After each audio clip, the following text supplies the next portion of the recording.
75th edition of 100 Miles of Hate. I'm Tyler Eaton, joined in the booth today by Terry Obie. Terry, WKU 7-2 overall in the season. They've only got the one loss, one that still has everybody shocked in Conference USA against FIU. MTSU coming off a loss to that same Panthers team. They're winless so far in Conference USA. They've played so many close games, 5 one-score games overall this season, and just have not been able to break through yet. Yeah, and you talked about it earlier too, the 100 miles of hate, and on the other side is almost 100 miles of love because they talk about each other so much. But the main thing, a game like this, you can throw all the statistics out of there. I mean, because in a rivalry game, when you're in a situation with the emotion, you got a chance to talk to the coaches this week, you can throw it out because they're just fighting. They just want to win. They want to beat each other, and that's what it's about. And it could change MTSU's whole season. And the other thing you can throw out is most of the offensive stats for MTSU coming into this game. Starting at quarterback will be redshirt freshman Roman Gagliano, getting the start for Nicholas Vadiano, who came in third in the country among active players in passing yardage. Now Gagliano stands in for his 5th career game, first career start, threw a 60-yard touchdown in that game against FIU last time out. What a task he's got ahead of him today, Terry, without their star running back, Jaquel Middlebrick, as well. Yes, Gagliano, you're talking about a redshirt freshman, and you going against a defense that brings so many things, so many disguises, so many kind of coverages that kind of confuse you, and he hasn't really gotten the rhythm, so that's going to be very interesting not having the reps the entire season. 2 young quarterbacks going at it as WKU will get the ball first, again led by their redshirt freshman at quarterback, Rodney Tisdale Jr., the 2-time reigning Conference USA Freshman of the Week, as the Hilltoppers coming off of their 2nd true bye week, technically their 3rd, as they got 11 days off after the midweek October in Conference USA. Last time out took care of business 35-16 against New Mexico State. MTSU coming off of a 56-30 loss against FIU last week. High kick is going to be fielded just short of the goal line at WKU. A rare return here, Obie, and that one goes absolutely nowhere. No room for Cameron Flowers to operate, and that's why 7th-year head coach Tyson Helton does not like returns on either side of the field. Exactly. No, that's the same situation, but the wind had a lot to do with that to hold it up a little bit. And in the MTSU made it, that was a really good tackle going down there and making things happen. And the impact players tonight is going to make a huge difference, but Jamal Thompson Jr. is unbelievable. I mean, that defensive end is unbelievable. Number 92, he makes things happen. And you got Matthew Henry that's got to get a big start tonight. He had 2 touchdowns last time out. Here he catches it on first down. Nearly has enough to move the chains again. He has really established himself as one of the premier receivers in Conference USA since transferring in at Western Illinois. He's top 5 in the conference in yards per catch, and now tied for first with his 5 touchdowns.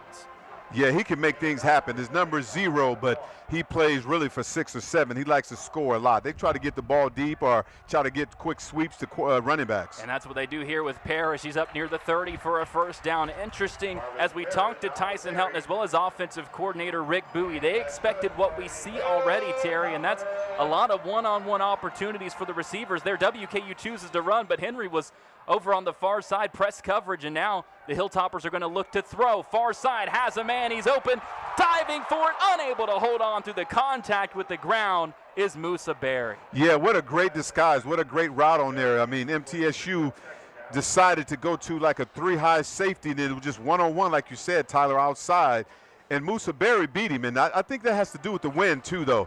The wind was a little far. I mean, Tisdale got the ball a little far, and it floated up in the air, and it's hard to make that decision and make the adjustment. Missed an opportunity. It's a breezy day here in Bowling Green. WKU going to keep it on the ground here up to the 35-yard line goes Parrish. It'll be 3rd and a short 4 from there. The Hilltoppers really looking to establish that run game, not in terms of huge total yardage numbers, Terry, but just being consistent with it is what Rick Bowie told us. Exactly. When they're in this position, talking to Coach Bowie and about what they try to be, they like to be around 4 yards. I mean, that's something that's manageable. And here, MTSU don't like to bring many blitzes because they got a defensive line that can bring a lot of pressure. Hart, the running back, in motion. Tisdale looks that way. Now he's going to escape. He gets up near the first down and has enough to move the chains there. That escapability, he doesn't show it off much, and they will tell you he's a far better passer than a runner, but he's getting more confidence in his legs, Terry. Yeah, I noticed that, too. When he saw man-to-man coverage, and when you have man-to-man coverage, there's opportunity to run because there's no one able to cover the quarterback at the same time. Now 28 carries for nearly 120 yards on the season. The big thing, he's only been sacked 3 times since coming in as the starter for WKU. Fakes the handoff to Parrish. He's going to keep it himself. It's an RPO. Floats it down the left side. Wide open was Kelby Williams, but he was tripped up and couldn't see it. Yeah, I love that design right there. You almost like that's the kind of an extension of the triple option out there. Tisdale was looking to run the ball, and he made the right decision. And you got to look at it. Williams got to look for that ball. You can't trip because he would have hit his head on the goal post on that one, wide open. 10 catches for 120 yards on the season. Didn't have any in the win against New Mexico State. That one would have gone 60 yards for 6. Absolutely. Instead, it's 2nd and 10. Tisdale has Parrish to his left. Play action. Looking downfield across the middle. It's caught and down to the 42-yard line for WKU goes Jackson West, who caught his first career touchdown in that game against New Mexico State after a 4-year run at Florida State. Yeah, his last name is West. He didn't go east or west. He went north and south on that one. He went north to make that thing happen. Great play, great catch with his hands. Here comes Parrish. No play action. Tisdale holds on, fires across the middle. Again was trying to get it to Williams, but it's incomplete. Yeah, Williams got to get off the line of scrimmage right there. I mean, if it's one-on-one coverage, I mean, come on, Williams. You got one-on-one. If that's the opportunity to make things happen, and you could have had a pretty good gain on that one. Going to him early and often is WKUC number 5 there, Jairus Mack, running across the formation. Very happy to have him back after he had 13 catches in the first 4 games of the season, making his return today for the Hilltoppers. It's another 2nd and 10. It's going to be interesting if Tisdale seizes because now you got one-on-one coverage. Get that ball down in the middle. Fires it across the middle, and just as we say it, there's Mack with the catch. Welcome back, Mack, and get the first down to the 31. Yes, big Mack attack. You know what I noticed too, Tyler, you said that they're going very fast now. I mean, it's rapid speed right now. You asked Coach Bowie about that, the play caller who came here originally with Maverick McIver coming in from Abilene Christian. Tisdale now in there running the show at quarterback as he fires it over left side. It's caught. And that'll be close to a first down. Gain of 7 for Noah Myers. Another big returner for WKU, the tight end who had really broken out here earlier this season in a win for WKU against Nevada, was their leading receiver in that game, then went down with injury, but he's up over Terry on the season, 250 yards now. Yeah, he's making things happen. You need him to be in a game and to be fantastic. And it's interesting that MTSU is still only having one high safety right now. They're given the opportunity to throw the football. They set up the screen underneath to Mack after originally it looked like it was going to go outside to Barry. It's a hard hit, but just enough to get the first down at the 20-yard line. Yeah, I think this rapid offense is causing a little uncomfortability for MTSU right now. And they're doing so many formations with WKU and getting Tisdale outside. They're moving a lot, and they're getting formation. They're putting 2 tight ends, split backs they got right now. And this is when they try to form some type of trickeration. But you got to run the football when you got 2 high safeties here, and he's looking at it now. They've got the split backfield. It's going to go to Parrish, bounces it outside, finds a gap up to the 15, down to the 13-yard line for a solid gainer on first down for Parrish, the freshman, averaging nearly 5 yards per carry this season. You know what I like right now, Tisdale was starting to be comfortable in this offense. You said it's called check with me. That was all about Tisdale, but the runner, also he made a really good job on there, but Tisdale checked that to the right side. He went right power if he knew there was an overload on one side. Toss goes to the right side, working out of the backfield. That one broken up and busted up immediately. A little bit of that trickeration that you talked about coming from WKU, but absolutely nothing going as they tried to get it out to Lavelle Wright and set up some blockers on the far side. Wright has emerged now as WKU's most efficient runner, was really more known as being a bruiser, but now leads them in yards per carry at just around 5 per game as well.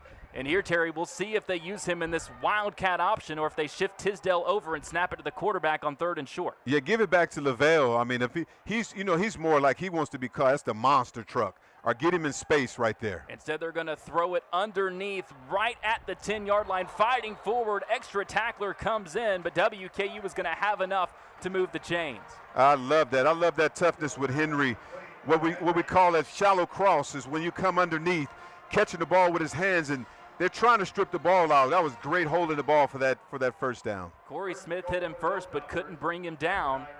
And that'll set up a 1st and goal just inside the 10-yard line. WKU, they've chewed up nearly 6 minutes of clock here, Terry. They have won the time of possession battle big time both games with Tisdale in there at quarterback, and they're unbeaten this year when they win the time of possession battle. Yeah, and you know what's really is a little different of what MTS usually does. They usually kind of go man-to-man, or they bring a little bit more pressure on the defensive line of scrimmage, but right now we're getting a lot of penetration. We're not getting as much penetration. Timeout going to be taken by WKU. They had shifted Lavelle right over into that Wildcat formation, but didn't quite like what they were seeing there. Not much not to like so far if you're WKU. A drive that started inside their own 15 is down to the 9 of MTSU with a 1st and goal there. 9:06 left opening quarter. Hilltoppers looking to strike first in 100 miles of hate.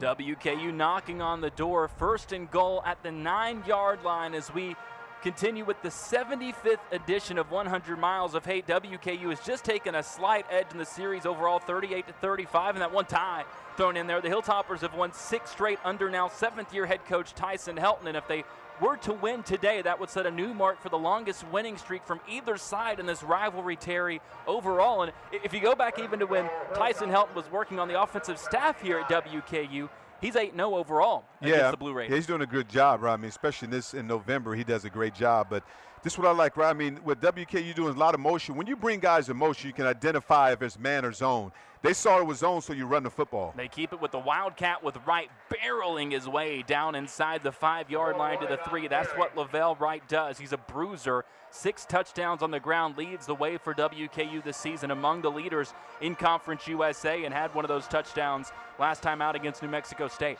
I mean, we call him you're talking about he went right on that one. That was awesome. Great play, understand, have great vision. I can see him get downfield. When you got this mesh look, you got these 2 power running backs. This is an unorthodox situation. They keep it with Wright, and he goes right up the middle and splits the C for 6. That's what we call power football. I mean, that was just the wishbone back in the day. I mean, they had a full house backfield, two offensive linemen in the back, and that changed it. When you put those guys in direct snap, they would just had a mismatch on that, and he just barreled over number 58 out there, and that was just had no chance on that play. Well, and we talked all week with the coaches about how they felt MTSU's biggest strength was that defensive line, but no Shakai Woods up front today, and perhaps WKU will be able to run the football a bit more than they expected coming in. Yeah, that was Corey Smith out, number 58, man. I mean, Lavelle power drove him on that. He won that contest. WKU strikes first, 7-0 Hilltoppers with 8:29 left to go in this opening quarter. A methodical drive, Terry Obie. Like I mentioned, they took over inside their own 15, a rare time where the Hilltoppers have to field a kickoff. Tisdale goes 6 for 9 for 51 yards, and I think the bigger number that entire WKU coaching staff happy with, 36 yards on the ground on that drive. Yeah, I mean, they made plays. I mean, they're making things happen, and there you go again, because this is the time of year. It's Tisdale, 'tis the season. He is starting to kind of really get seasoned to him and understand how the football games work. He took them out there methodically and drove that football, making right executions, calling, checking to the right plays. Great execution by him, and he's going to keep continuing to get better, Tyler. So the Hilltoppers now will boot it away with the powerful leg of Cassidy. I'm not going to say anything about where this kick should land because Tyson Helton told us that we've been jinxing him with that. Exactly, but he's kicking with the wind. So he needs to get that ball. It looked like with the wind. It keeps moving, all over the place. Well, as it moves the ball off the tee, it is swirling here inside of Houchin-Smith Stadium. Cassidy, the 6'6", 230-pound redshirt junior from Ireland.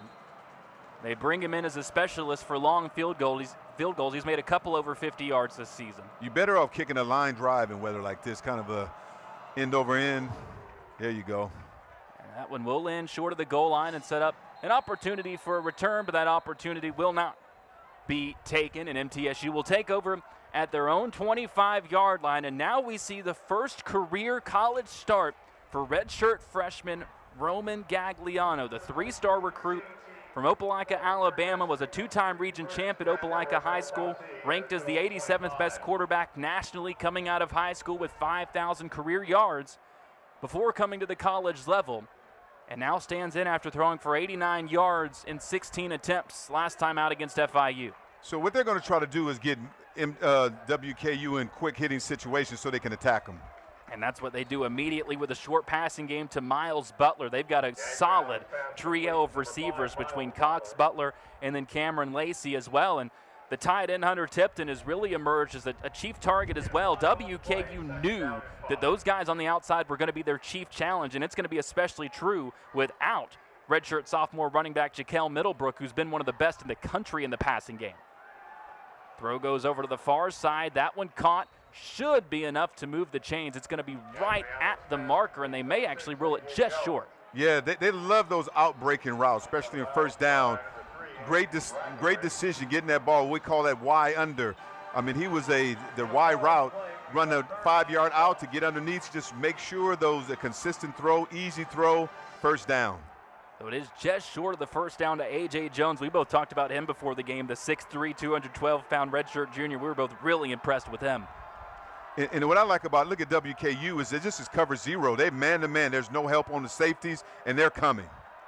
Gagliano gonna keep it himself, left side. Nobody on WKU saw it coming. He's into Hilltopper territory, out of bounds at the 42-yard line. He flashed that running ability with a 15-yard run against FIU, and I've got a feeling that MTSU is going to try to sprinkle in a pretty good amount of that QB run to keep WKU honest. Yeah, Gagliano, that was a great play. You know, he looked at it was a read. It was definitely an option. It was like a power option.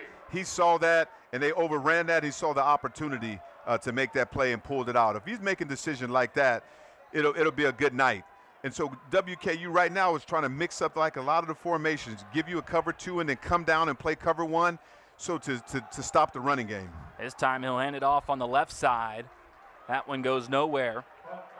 To Ricky Hunt Jr. standing in as the starting running back today. Redshirt sophomore, spent a couple years at Ohio. Ran for 4 touchdowns in the Myrtle Beach Bowl as a freshman there. Set a bowl game record.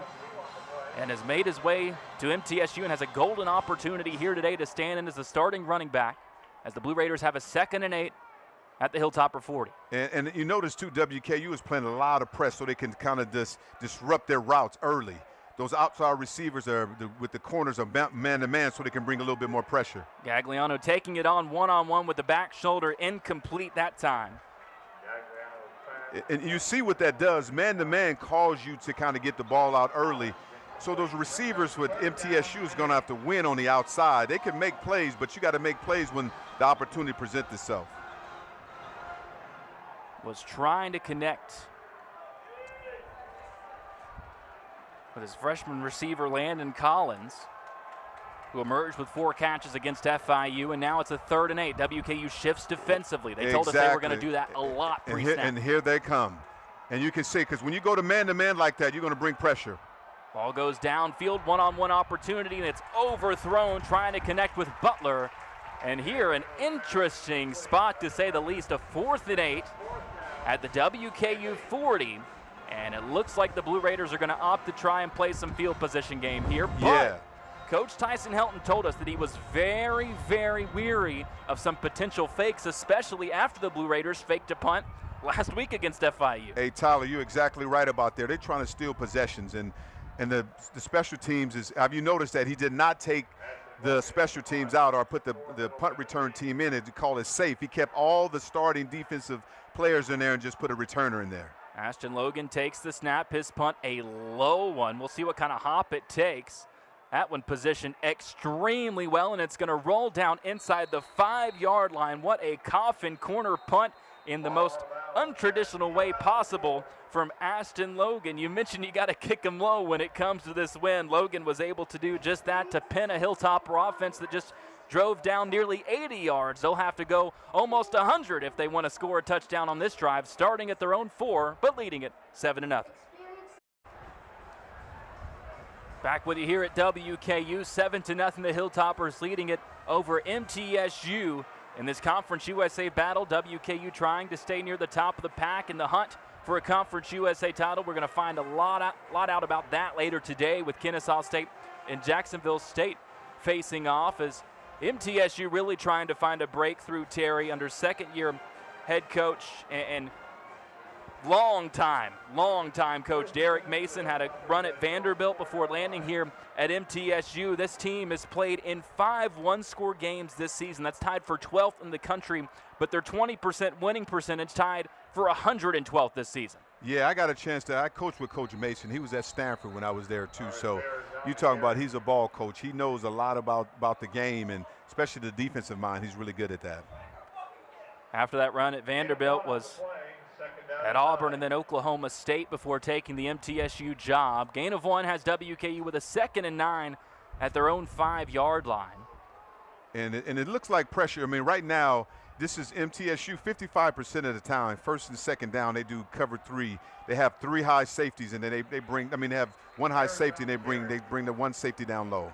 Parrish gets up to the 8-yard line. This is an MTSU team that realistically, the yards they've given up don't quite align with the points they've given up. They're 4th in Conference USA in yards allowed, but 11th in scoring defense, giving up 32 points per game on the season. They're 3rd in the conference in their rushing defense, which made it even more surprising that WKU was really able to establish themselves so much on that opening drive on the ground, but a lot of injuries on the Blue Raider side. Especially number 92, DeMonte Smith. I mean, you got to get the ball. I mean, that was penalties. And flag comes in as that throw was up to Henry, maybe the toughest cover in Conference USA. We saw against New Mexico State a couple of weeks ago. The Aggies kept trying to give their corners one-on-one opportunities with Henry, and he just kept winning, which is why he ended up with those 2 touchdowns. And now we'll see what the official call here is. Yeah, Henry is trying to make things happen.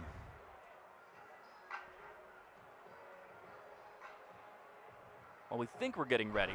Pass interference. Number 21, defense, 15-yard penalty, automatic first down.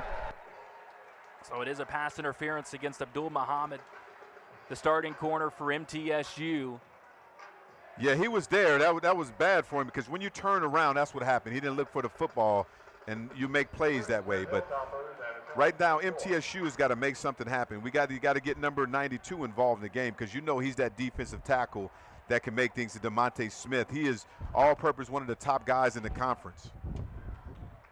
Tisdale brings a man in motion. That's Mack, who's been very active early on. They go to Parrish, another run, diving up across the 25 to the 26-yard line, which doesn't seem like a huge game, but 7th-year head coach Tyson Helton said, I would much rather have a 2nd and 9 and a 2nd and 8 than a 2nd and 14, because they've had a lot of negative plays on first downs this year. Exactly. When you're in a fast-tempo offense like that, you just want to get 1 or 2 yards at a time.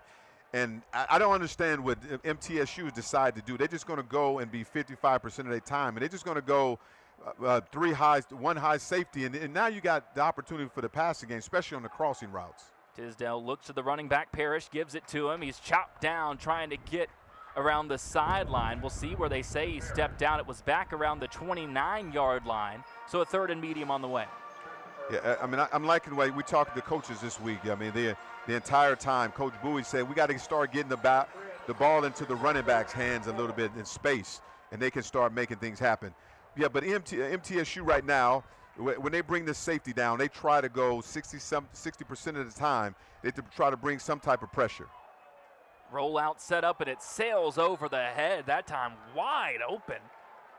Underneath again was the tight end Myers. He's been very active early on in his return as well. Tisdale, the coach has told us he's really, really comfortable in those rollout situations, but most of the time, Terry, they take him to that right side there, rolling left just off target. Yeah, I mean, and he went that way. He just got to make sure he planned as he's driving to that side. He started drifting upfield a little bit, and he couldn't get his foot down. And then also you're going into the wind and swirling wind. That's difficult to deal with. Big stop for MTSU as WKU will boot it away. That one another low driver. We've seen this from both sides as it swivels out of bounds around the 28-yard line. Not used to seeing that trajectory from Cole Maynard, one of the best punters in the country, 2nd nationally in yards per punt, but both sides putting away the wedges, pulling out the irons, trying to play around this win in what has been a defensive game so far. 7-0, WKU leading it over MTSU with just 3 minutes left, opening quarter. Battle of two redshirt freshman quarterbacks today here at WKU as the Hilltoppers and Blue Raiders do battle. Tyler Eaton and Terry Obie here with you on the broadcast. And Terry, when you're a young quarterback thrust into a spot like this, you got to have some weapons to rely on. And against FIU, that was Cameron Lacey at receiver for the Blue Raiders, had a 60-yard touchdown catch in that game. Yeah, speedy, real shifty. I mean, he get in space. I mean, he can put points on the board real quick. And Anthony Brackenridge, 9 tackles against Chicago State last time out for WKU, and a blowout win over the Aggies. This one thrown underneath, and it's caught. They go to the freshman Landon Collins, second target that he's gotten in this one. And you just talked about Brackenridge. He just made the tackle. I don't know if you want him having to make those tackles against receivers, but he certainly can. He played receiver in high school himself. Very athletic, bit of a hybrid there at linebacker at 6'2", 225. Yeah, he's definitely that person that can make things happen. And so WKU is going to try to put pressure and try to make them, force them to turn the ball up. Pitch goes on the left side. 2 flags come in, one from behind the play, one from the sideline. Going to assume they're for the same call as DJ Taylor with his first carry. Had picked up a couple. Yeah, and then when you say that, man, Brackenridge, I mean, they grabbed him, man. Every time you mention somebody, Tyler, they become somebody special. 10-yard penalty. They get remains that one second down. The tight end Hunter Tipton. This has been a heavily penalized offensive line. Yeah, Brackenridge was on his way, though. He beat his man on the outside and got pulled back, and that becomes a problem. And when you're in this situation, WKU like to put the hammer on you, and this it's kind of difficult. On a young quarterback, like confuse him, look like 3 high safeties, and they're going to try to change the defense as you go. He's creeping up now. 2nd and 16, 2 wide receivers each way. They send the running back in motion. Gagliano looking downfield. He has the tight end, and that's how you make up for a penalty as he connects with Tipton up to the 41-yard line. I like how Gagliano stayed in the pocket and just was patient, because there wasn't a lot of pressure on him. He looked to the first read was a shallow cross looking, and then he waited for the tight end to come across. 30th catch of the season for Tipton. There's a bit of confusion there as Gagliano held on to it. The running back thought he was going to go off with the handoff, and again, Brackenridge comes in to make the play for WKU, no gain. Bracken the bridge. I mean, he is coming up and coming solid, though he plays really physical, and he plays with a lot of attitude, and that makes a huge difference. And there's been a problem with the MTSU line. They've been having difficulties. A lot of people, they haven't been consistent the whole entire season. 10 different starters on the O-line this season is tied for most in the country. They send Taylor, the running back, in motion. He stacks up on the left side now, an empty backfield as Gagliano is going to check with his line. They got to make sure, they're going to make sure, because he can run on these opportunities. That's exactly what he was going to do, and a hit comes in on the slide. Don't think a call is going to happen. Bang, bang play as Gagliano gets up to the 45-yard line. And there it looked like, Terry, he was checking with his O-line before the play, said, hey, guys, we got 5 against 4. Let's run this thing. Absolutely. Gagliano saw that. He saw that it divided. It got wide open. He saw it part the Red Sea. WKU's red, the Red Sea parted, and he ran through it. Great job by Harrod coming in from the safety spot to hold up on that hit and avoid the penalty as it sets up a 3rd and 6.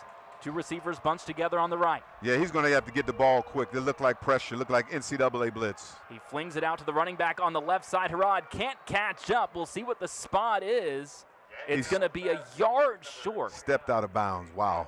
Taylor was able to get around Harrod in pursuit on that left side, but stepped out of bounds just short of the line of gain. And I think here a pretty obvious decision to keep the offense on the field. You know what? I'm right now this early in the game with a young quarterback like that on the 50-yard line. That's to me, that's very tough to make that decision with 1 yard, because you put WKU in an unbelievable position. It's too early in the game.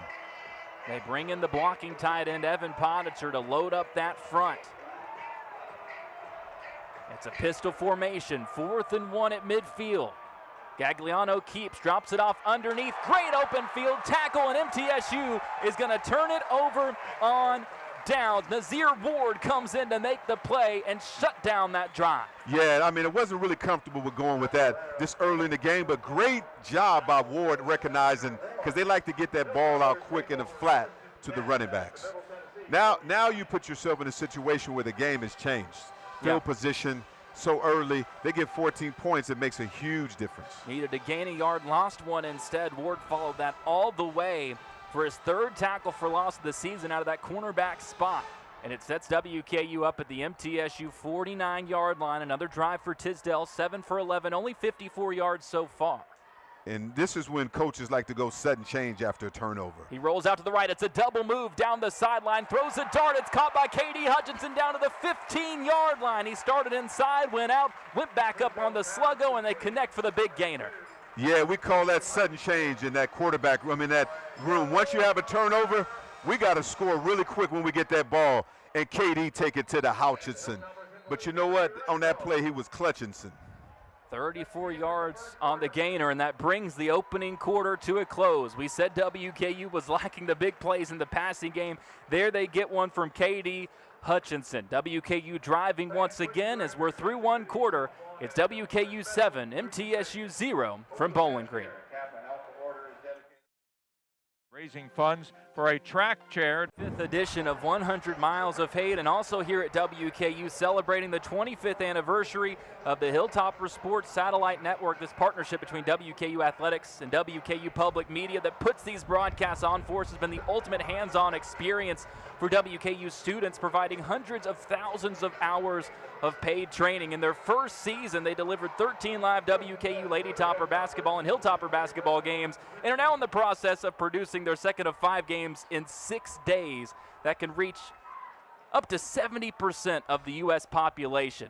Happy anniversary to the HSSN, and a happy opening sack of this one for MTSU as we get back underway. Brandon Buckner coming in out of the outside linebacker spot. Drops Tisdale for just the 4th time he's been sacked, and now his 3rd start of the year. Yeah, that's a cover sack. Butler did a great job of beating the offensive tackle on that and making plays happen. But right now, just give you more room. You got Noah Myers, right? WKU loves about 62% of the time. They like to run those seam routes. They try to get those inside receivers down the middle, like across the middle, making plays. So when they got the spread offense, you got 3 to one side, 1 to the other side. That's what they try to do. Myers in the slot. He's blocking as they set up the screen left side. Hutchinson trying to spin away, but he's going to be wrapped up and dropped at the 27-yard line. Or excuse me, the 22-yard line, and that'll go for nothing. And it'll be a 3rd and 17 for a WKU team that coming into this game had been so good in the red zone. 30 scores and 35 trips, including 25 touchdowns, second best touchdown percentage in the conference coming into today. Yeah, they've been very active. I mean, those linebackers that Corey Smith right there was very active making a play for MTSU. But they love those seam routes, get the ball up to those big playmakers. Henry beats his man and catches it right corner of the end zone. King Henry beats his man one-on-one and scores his 6th touchdown of the year. When will they learn? Oh, man, on the line of scrimmage, he must have killed him. We call that the inside seam and outside fade route. He wants to go deep. He wants to make things happen. What he does really well is really adjusting to that football over the shoulder. That's one of the toughest catches to make in even in the pros or even in college for a wide receiver, over the shoulder with that sun and the shade in between. Great, but he really won on the line of scrimmage. Takes the solo lead for touchdown catches in Conference USA for now. And with the PAT up and good, the Hilltoppers strike quickly and make it 14-0. Yeah, Henry, this is a check call. Check with me by Tisdale. He sees it, he watches, he look one way, the opposite way, get the safeties to go, get the ball over the top, touchdown. We'll be back after this.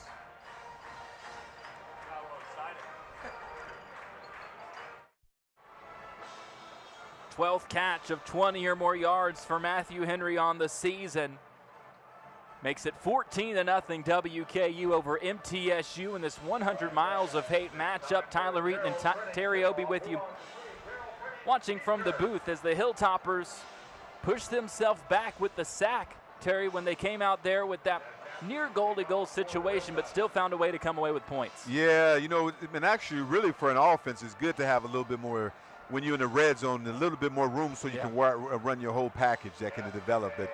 And I was just surprised that the MTSU just decided to go one-on-one against the King. The King has arrived. King Henry beat him off the line of scrimmage with his hands and feet. Incredible. Cassidy does have the wind at his back this time and sends it through the end zone. And to Tyson Helton's, I know, much delight. The Hilltoppers have booted it for a touchback, and MTSU will take over at their own 25-yard line. Coach told us that he told special teams coach Andy LaRussa to go get somebody that could, quote, knock that sucker out of the end zone, and that's what they did with Cassidy. I mean, you know, that was great. I mean, it looked like one of your drivers. And they used the driver instead of knockdown wedge on that one. That was great. If it was my driver, it might have gone into the band down there on the right side of the field. MTSU takes over again with the redshirt freshman quarterback, Roman Gagliano. 6 for 8 on the day, but just 36 yards, and that's been the biggest issue for MTSU this season. Hands it off, and that one blown up initially. The first man in there was Rylan Suafilo from his DT spot. Got some help from the rest of that Hilltopper front, and it goes for no gain. Yeah, Suafilo was very aggressive on that. He was what we call that's a two-gapper. He was responsible for beating between the A and the B gap. He was responsible for both of them, and he did a great job of executing that. And when MTSU was wide like this, they go to a 3 wide. They try to go one-on-one and get that ball on, try to do crossing routes, but try to get the ball as quick out as possible. Got a man wide open down the left side. Nobody near Cameron Lacey. 30, 20. Can he beat him down the sideline? Wrapped up near the 5. Great second effort by Ali to chase him down. But WKU did the last thing that you can do with their defense, and that's lose track of Cameron Lacey. Yeah, you know what? That was a blown play. You know, Lacey was really racy. I mean, you're talking about speed. Man, when he gets down the field, it makes a difference. But I wonder what's going to happen with WKU because they kind of compacted down in this red zone. But this is a tall task right now to stop this MTSU offense from scoring in this situation. Had a 60-yard touchdown against FIU. That one goes for 68 yards. MTSU going to keep it on the ground, driving forward down near the 2-yard line is the freshman running back Austin Clemens. Yeah, Brackenridge is all over the place, but right now it's good that MTSU has some type of light, right? Yeah. And they want to get something positive right now with that big play, making a big play there, even though that was a blown coverage. It's good to have a big play to get right back in this football game. And normally so much of what you do here would be centered around star running back Jaquel Middlebrook not playing in this game for MTSU.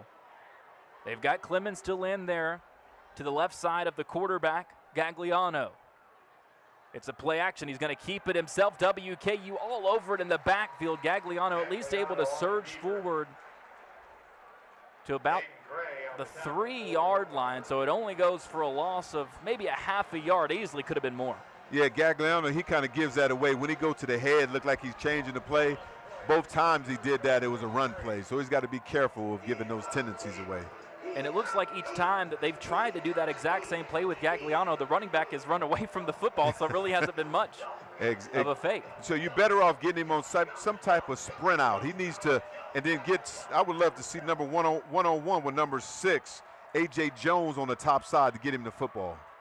Fakes the handoff again. He's looking to Jones in the end zone, goes low, and it's caught. Number 6 for 6, A.J. Jones with his 3rd touchdown in the last 4 games. Yeah, A.J. Jones, great, but that was the offensive line giving him a lot of time, and great job by Gagliano making this, giving an opportunity to get to Gagliano. That's the best throw that Gagliano's made in this game. Put it in the perfect spot where only Jones could get it. Yeah, and he went down low and grabbed that football. Jones really emerging recently.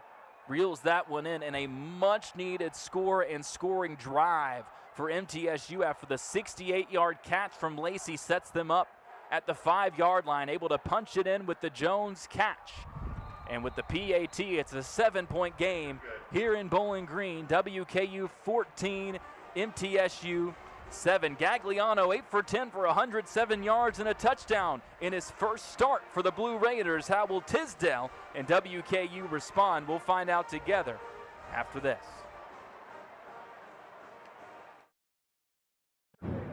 A WKU defense amongst the elite of the elite in the country in red zone scoring. In 34 trips coming into this game, they had only given up 13 touchdowns in the red zone. MTSU gets number 14 on the 3-yard touchdown pass to A.J. Jones to cut the Hilltopper lead in half here in Bowling Green. Tyler Eaton and Terry O be with you as MTSU has this thing punched up, and for the second time in this game, we see the ball fall off the tee from that swirling wind that is, you mentioned earlier, Obi, it depends on where you look in the stadium. It looks like it's going a different direction. Absolutely. You just got to catch the wind right, and the quarterbacks are praying and hoping that the wind is on their side when they have the ball in their hands.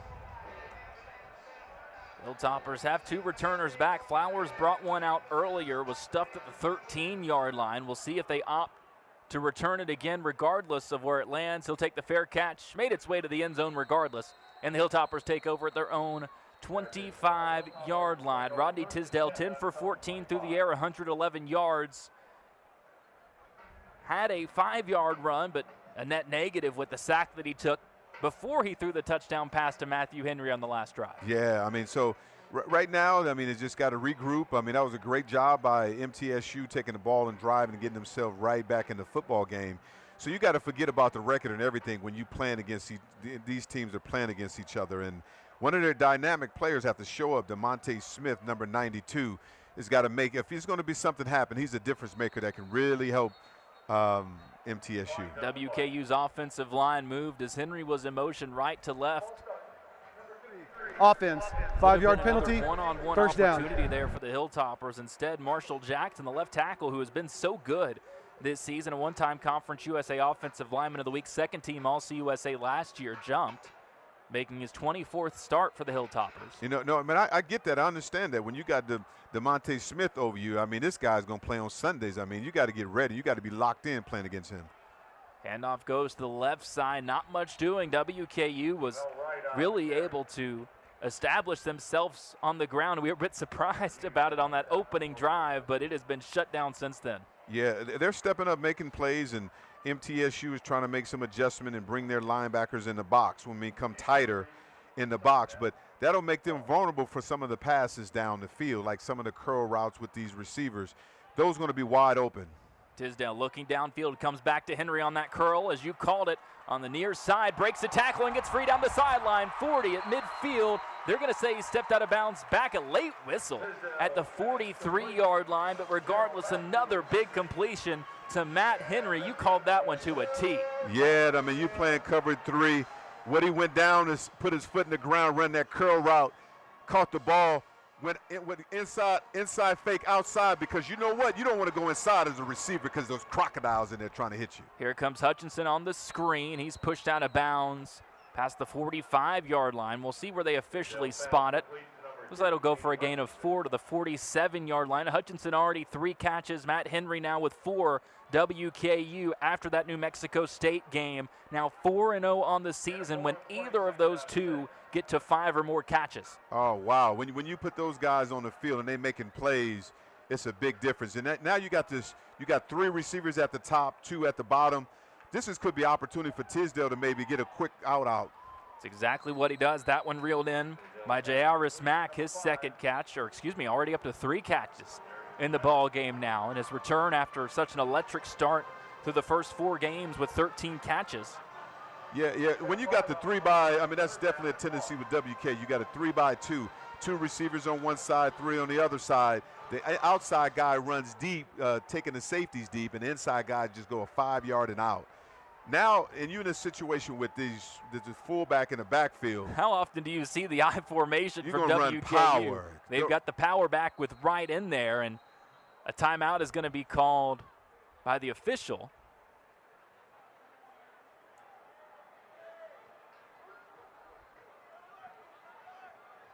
I wonder what happened on that one. Middle Tennessee. This is their first of the half. Timeout initially pointed over. It looked like they might be taking a second look at something. Not for sure what that would have been in this case, but it'll take us to a timeout as well. Big 3rd and 1 coming up for WKU, just on the edge of MTSU territory at the 48-yard line. Blue Raiders need a stand, trailing at 14-7 at WKU. Big 3rd and 1 upcoming here at WKU. 9:05 left before halftime. Hilltoppers leading at 14-7 with the ball at the MTSU 90 or the 48-yard line. I had my mind on number 92, DeMonte Smith.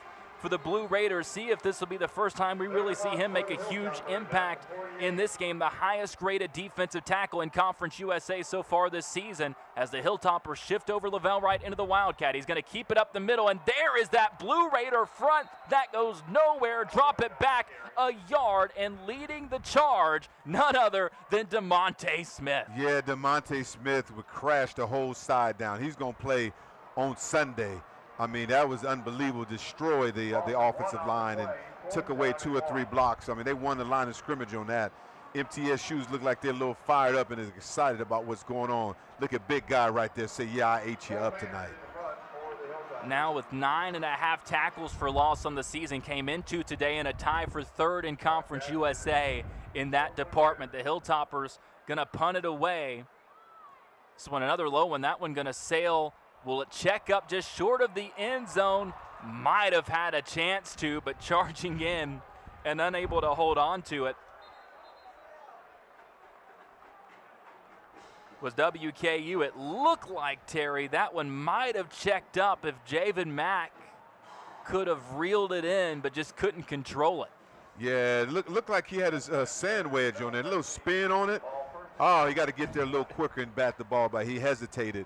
But that was a great fake by the punt returner, confusing him a little bit.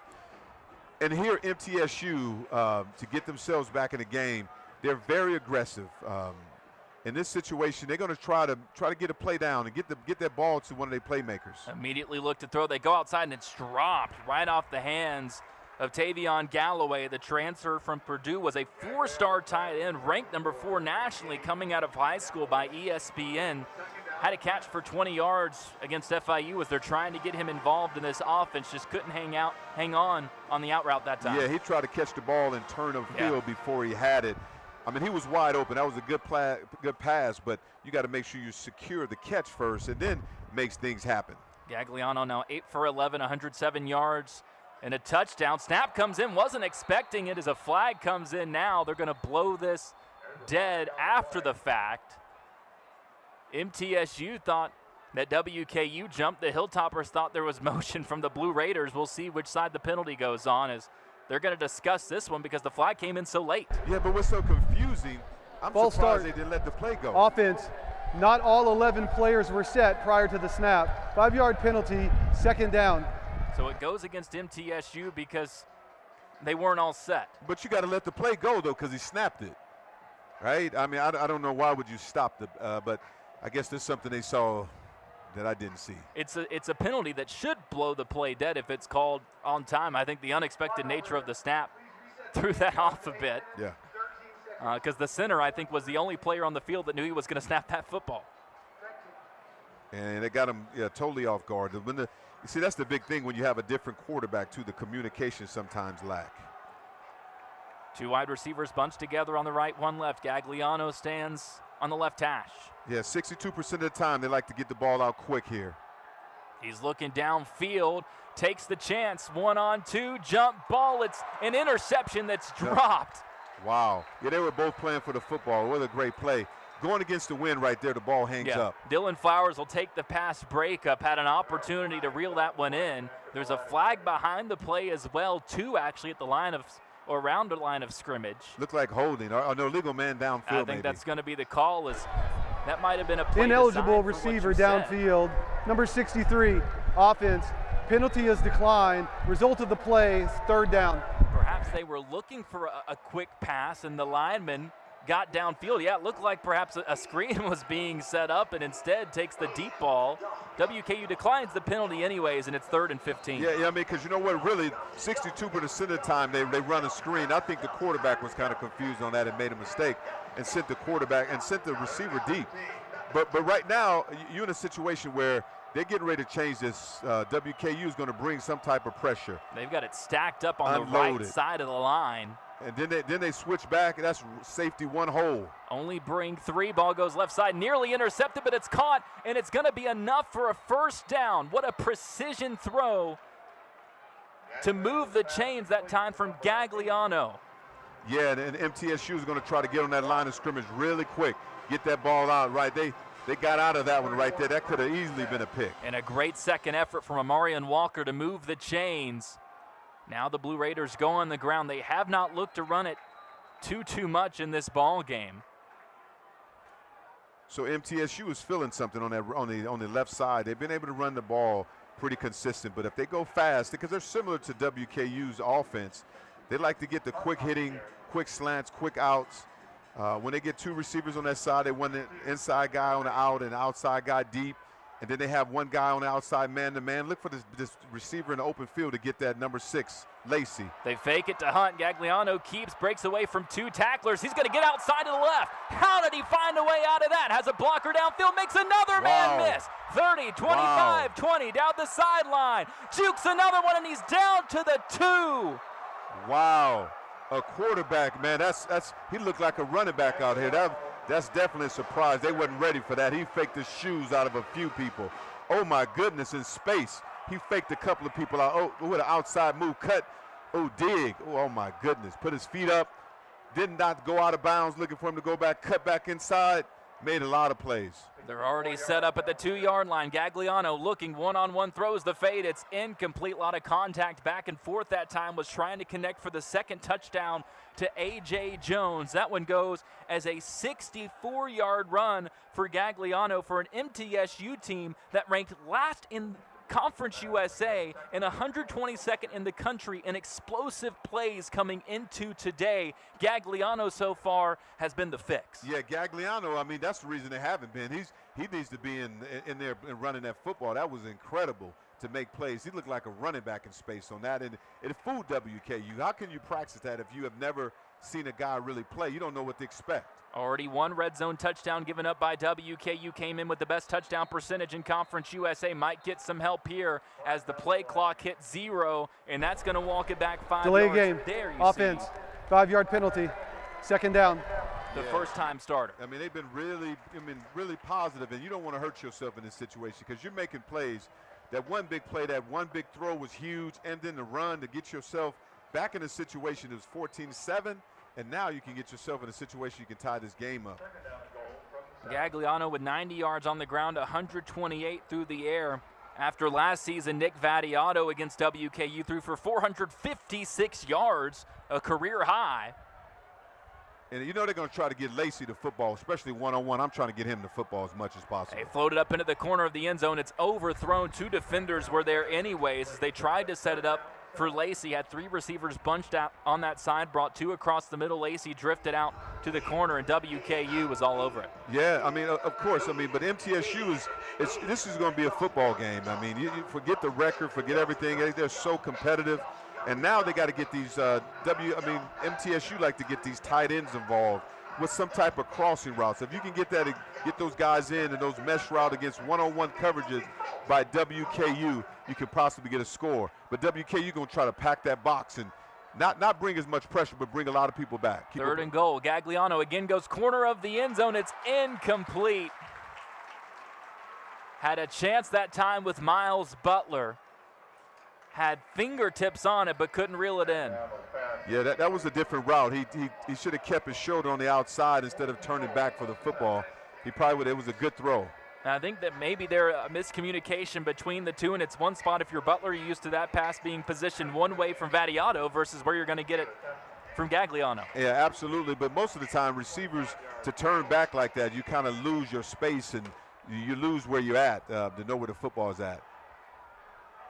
Jacob Hathaway, the kicker, stands in. This one a chip shot from 25 yards out. It's up, and it's good for Hathaway. Now 8 for 10 on his field goals this season. Didn't even play football in high school, coming from Wales.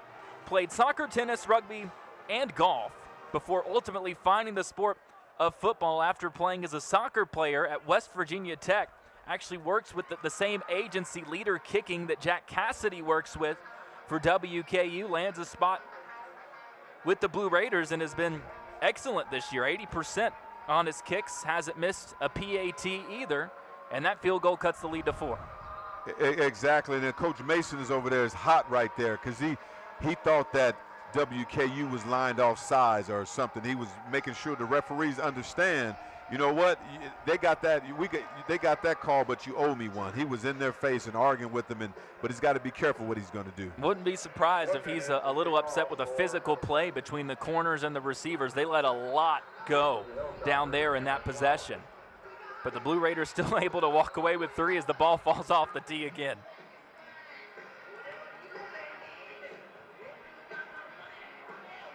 Balin Woodman, their kickoff specialist, the freshman from Wisconsin, getting a bit more work than he bargained for. His job was to walk out there, set it up on the tee, and kick it, and it just keeps falling over. You know, he's going to have somebody hold the football. I mean, it's not going to happen. That's exactly what they'll do. As DeAria McDonald will be the one to hold it. And this is the tough thing, because he don't look like he's used to holding it. He might get the yips on this one. Ooh. Kick is just fine anyways. A low-driven one, fielded by Flowers. He's going to try to return it again. He's out past the 10, 15 to the 20-yard line. And they'll mark him up to the 21. Goes better than the last time he tried to bring one out for the Hilltoppers as they take over. After their second punt. Yeah, right now MTSU on their first down, they're 55% there in cover 3. I mean, they're one safety high, and then the other 2 corners are covering the third. So if you think third of a pie, everybody get a piece, a third of the pie. No, you're not splitting in half, you split it in thirds. So you tell me football is not math. Hutchinson comes into motion. They give it to him on the sweep. Left side, spins across the ankle tackle. He's up near the 30, about 1.5 yards short of the first down. Yeah, I mean, WKU slowed it down a little bit. But what they knew is if they did really well in the first drive with the tempo and get them in a bad situation. And then they decide to go man-to-man again. Now you got one-on-one again with Berry. They're going to keep it on the ground with the freshman Parrish. He drives up to the 32, just enough to move the chains. Yeah, Parrish has been pounding like that. I mean, he went to a church, but he's also Parrish. He went to the parish, right? So it's going to be interesting what they do on first down again.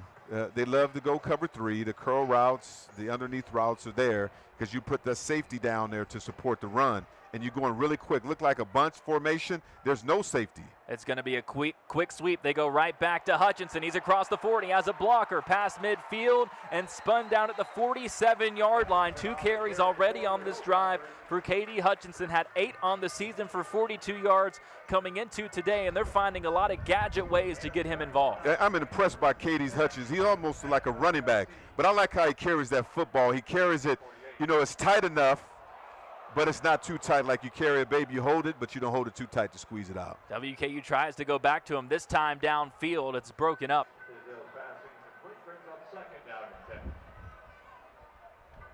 You have to really find the mark on those shot plays when they've gone for them outside of when they needed it most on the 3rd down for the 22-yard touchdown to Matt Henry.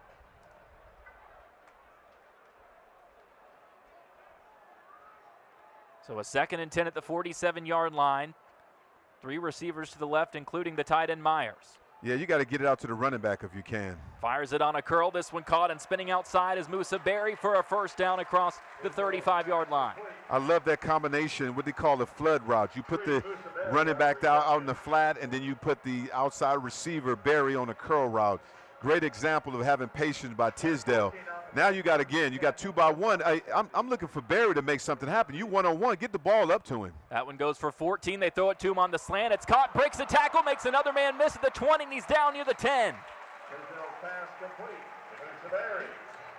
So Musa Berry starting to get Berry excited about making plays. That one goes for 22 yards, caught a touchdown, had 5 catches total against New Mexico State. The Hilltoppers down to the 11-yard line. Yeah, wide safeties run the football. But there you go. You got your big guy on the outside plugging it up, man. I'm really impressed with this Smith kid out there. Parrish now with 8 carries for 31 yards.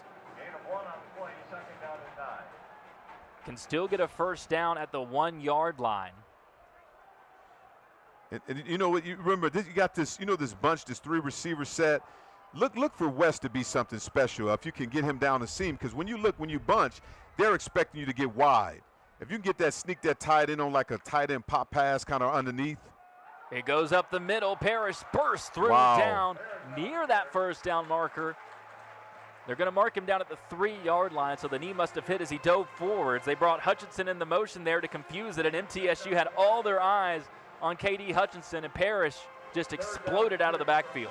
And you're right. You remember, Tyler, when the coaches were talking about West, that he's one of the best blockers out there. That was a great job on that power. They had him pulling on that, and he made sure he made a way there. This is just 2-down territory anyway. They've got multiple tight ends out there. One of them, Myers, on the far side behind the receiver. Now he comes into motion in the side formation. Tisdale turns, fakes the toss, looks, has a man wide open, touchdown, Hilltoppers. Beautiful design on the fake toss, and they swing it back underneath for the wide open touchdown. You talk about the tight end. Yeah, Welcome back, Noah Myers. Exactly. That was really a quarterback keep, but there was kind of an action, what they call a action, a rollout action they talked about, and then West kind of snuck out there. Who that was? Myers, right? Yes. Myers is wide open 24 hours a day. They keep West in the backfield to block. Myers had started lined up at receiver, motions into the backfield, and then slips out on the fake pitch. Extra point knocked through, and the Hilltoppers quickly find their response. MTSU had pieced together 2 straight scoring drives. The Hilltoppers interrupt it as they take it nearly 80 yards down the field, capped off by the short touchdown pass to Noah Myers. His second touchdown of the season had emerged really as the third threat in this offense behind Matthew Henry and KD Hutchinson in the passing game before his injury, but they are more than happy to have him back there. But I love the outlet. I like the it was almost a bootleg, but it gave him that option. I mean, it's like a triple option that they extended out there. He was looking to run it, but he had an outlet to get the ball out too. On a half roll. Tisdale with his second touchdown through the air. He's 16 for 21 for 179 yards, making another clear bid for Conference USA Freshman of the Week. He's won it 2 straight times, with the exception of the bye week. I don't think they could give it to him for that. I mean, although Gagliano's going to give him a run for his money based on how this game has gone so far. Absolutely. I mean, this is it's all about, Tyler, it's all about opportunities. I mean, these young guys get opportunities. They want to make something play. Now we have a scrum out there. The MTSU, now they're helping each other. I can't believe. Everybody says 100 miles of hate. That's 100 miles of love right there, helping each other up. Well, they've met now 75 times, but you've got today with all the movement of players. For most guys on the field, this is their first time. Yeah, that's like a love-hate relationship. But when I coach, man, I can't believe you helping them up. Oh, my goodness. We changed the name now. Gagliano comes out with 5 wide, 9 for 15 through the air for 128 yards and a touchdown. Now 90 yards on the ground with a big 68-yarder last time out. Let me see what kind of disguise that. Looked like cover 2. Now they roll into a cover 3. On the double move, Gagliano drops it off. The defenders had to come help in case he ran it. He's able to hit his wide open tight end in Tipton. He's well into WKU territory, finally dragged down at the 38-yard line. That time the Hilltoppers had to respect the legs, and both tight ends linebackers abandoned the tight end Tipton. Oh, Tipton was great on that one, but great. I mean, I'm impressed with Gagliano. I mean, he can move in the pocket, but Tipton made something happen and ran over a few players. Excited about what they can do. This young guy can make things happen if he gets a shot. Another explosive play for 37 yards, this time taking the easy one on the out route to Tipton. Gets to the 34-yard line where he's pushed out of bounds as we hit the 2-minute break. 21-10, WKU leads it, but this MTSU offense is really starting to click around Gagliano. They've driven down with another big play to the WKU 34-yard line. Can the Hilltoppers hold to another field goal? We'll find out.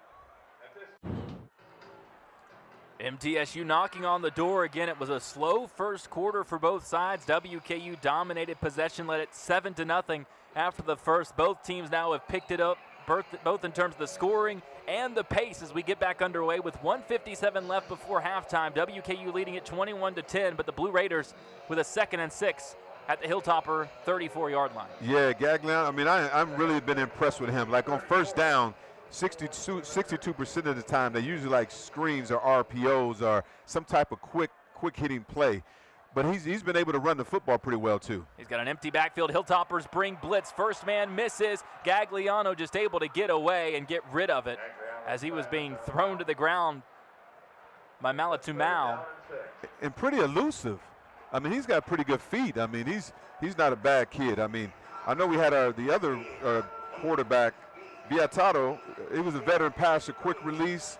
He does really well in a quick game, but this guy is dynamic. I'm going to let you say Vadiato again. Vadiato. Vadiato. The good thing we've got He's Gagliano in here, huh? 3 wide receivers to the right, 1 on the left. And this one they love to run. They look like screen game. Gagliano gets it out quickly on Good the slant. play. That one broken up from behind by Jalen Lewis. Yeah, you got to have number 7, Jalen Lewis, on your team. I mean, he make plays, I mean, all the time. Getting underneath, a smart player sitting right there in the hole, expecting that ball to come really quick. Really educated, very smart player. He's a student of the football game. 3rd pass breakup of the year. The only Hilltopper with multiple interceptions was CUSA Defensive Player of the Week in Week 0 with a pick in a win against Sam Houston. As MTSU is going to take a timeout to think this one over. Yeah. 4th and 6. Yeah, 4th and 6. I mean, now, you would have to too. I would go for this too in 4th and 6. Or try a long field goal. I don't know if they have anybody with that kind of a leg. Hathaway's long is 50, so this would be 51. See what Coach Mason and his staff decide here. And you have wind with you, right? You got the wind, so it looked like it depends when you get up there if it's swirling. Looks like regardless, they're going to keep the offense out there on the field. I think knowing that either you take a field goal and you give WKU the ball back with about 1:40 left in this opening half, or you do the same thing without the 3 points, but Chance keeping this drive alive and milking some of that clock to bring it down to a 4-point game instead of an 8-point game. Yeah, so right according to this formation, when you got 2x2 for against WKU, it's better to run those what they call those double switch routes or vertical routes because they put pressure on your safeties. They've got verts going down each side. Gagliano holding on to it, trying to escape, motioning his receivers downfield. He's going to keep it himself. Pushed out of bounds, hits the marker, but he was out of bounds before he got there. They mark him short at the 31-yard line, and the Hilltopper defense holds against the scrambling Gagliano. Great study by the defense right there, understanding when they put those guys in those situations, what kind of routes they did. That was definitely a coverage sack on that, and a great design by the defense coordinators of getting that ball together.